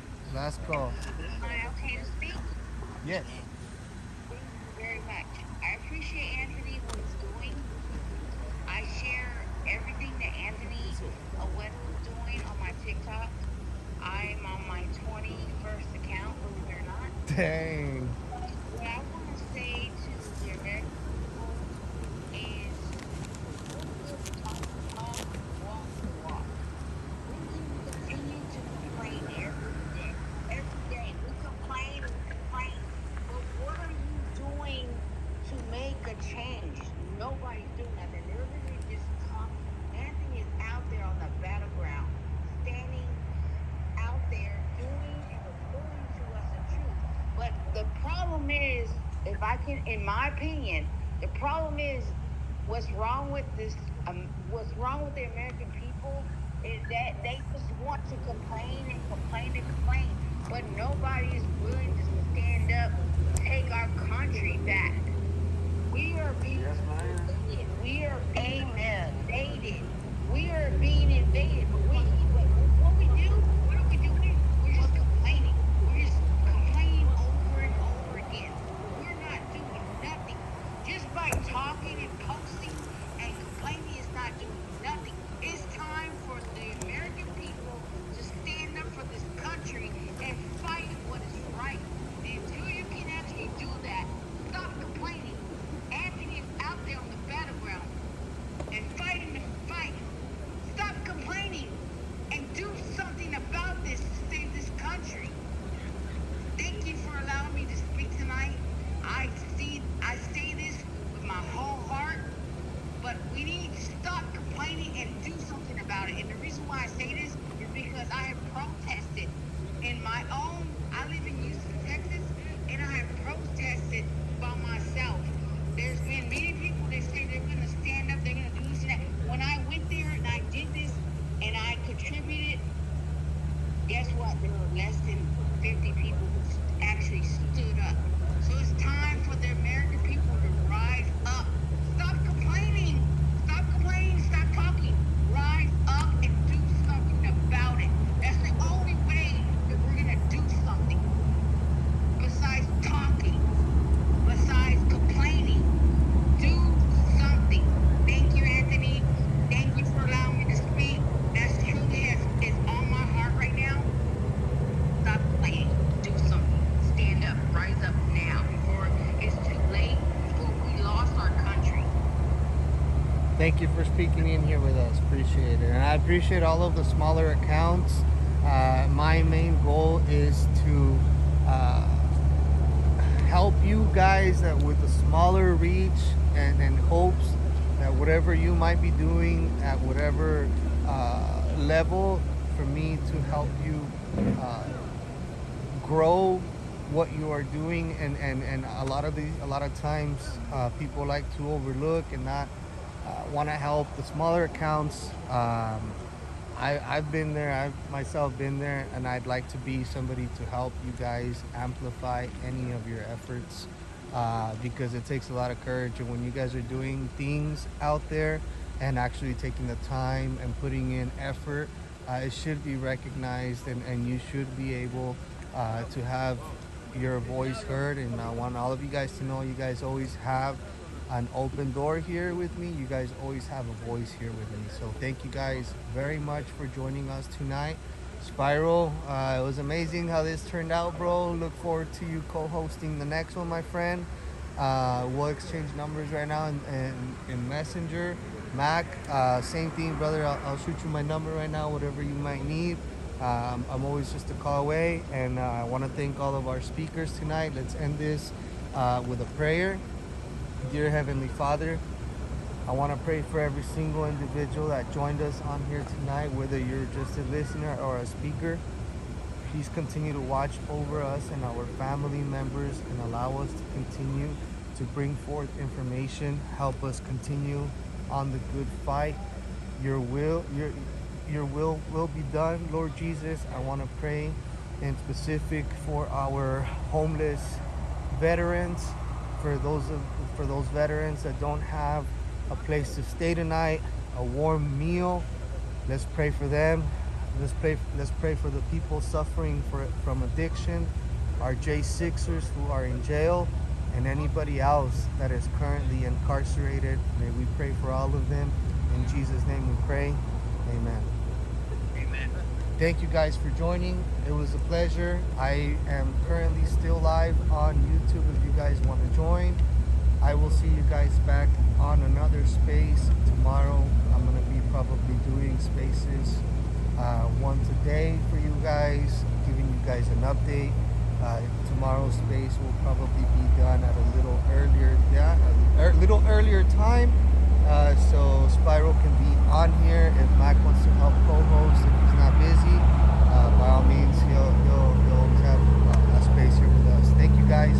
Have a great night. You guys were amazing, and I will see you guys back at it again tomorrow. God bless you guys. Have a great night. Thanks, Anthony.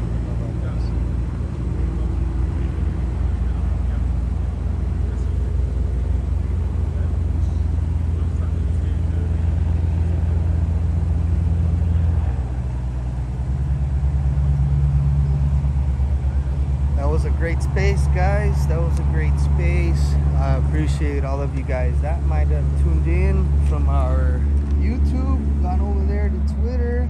We are now just broadcasting back on YouTube. Guys, it is freaking cold out here. And I was telling you guys earlier, my throat is feeling a little raspy right now. I know, oh man, I won't even catch no. Maybe I can buy something at the gas station. My throat is really bugging me right now. So I'm gonna, you know what? I'll take you guys. If you're watching on Border Network News on YouTube, I'm ending the live stream now. If you're on Anthony Agüero Live, I will take you guys back in the truck with me. Border Network News on YouTube, thank you all. And I will see you guys on Anthony Agüero Live on YouTube.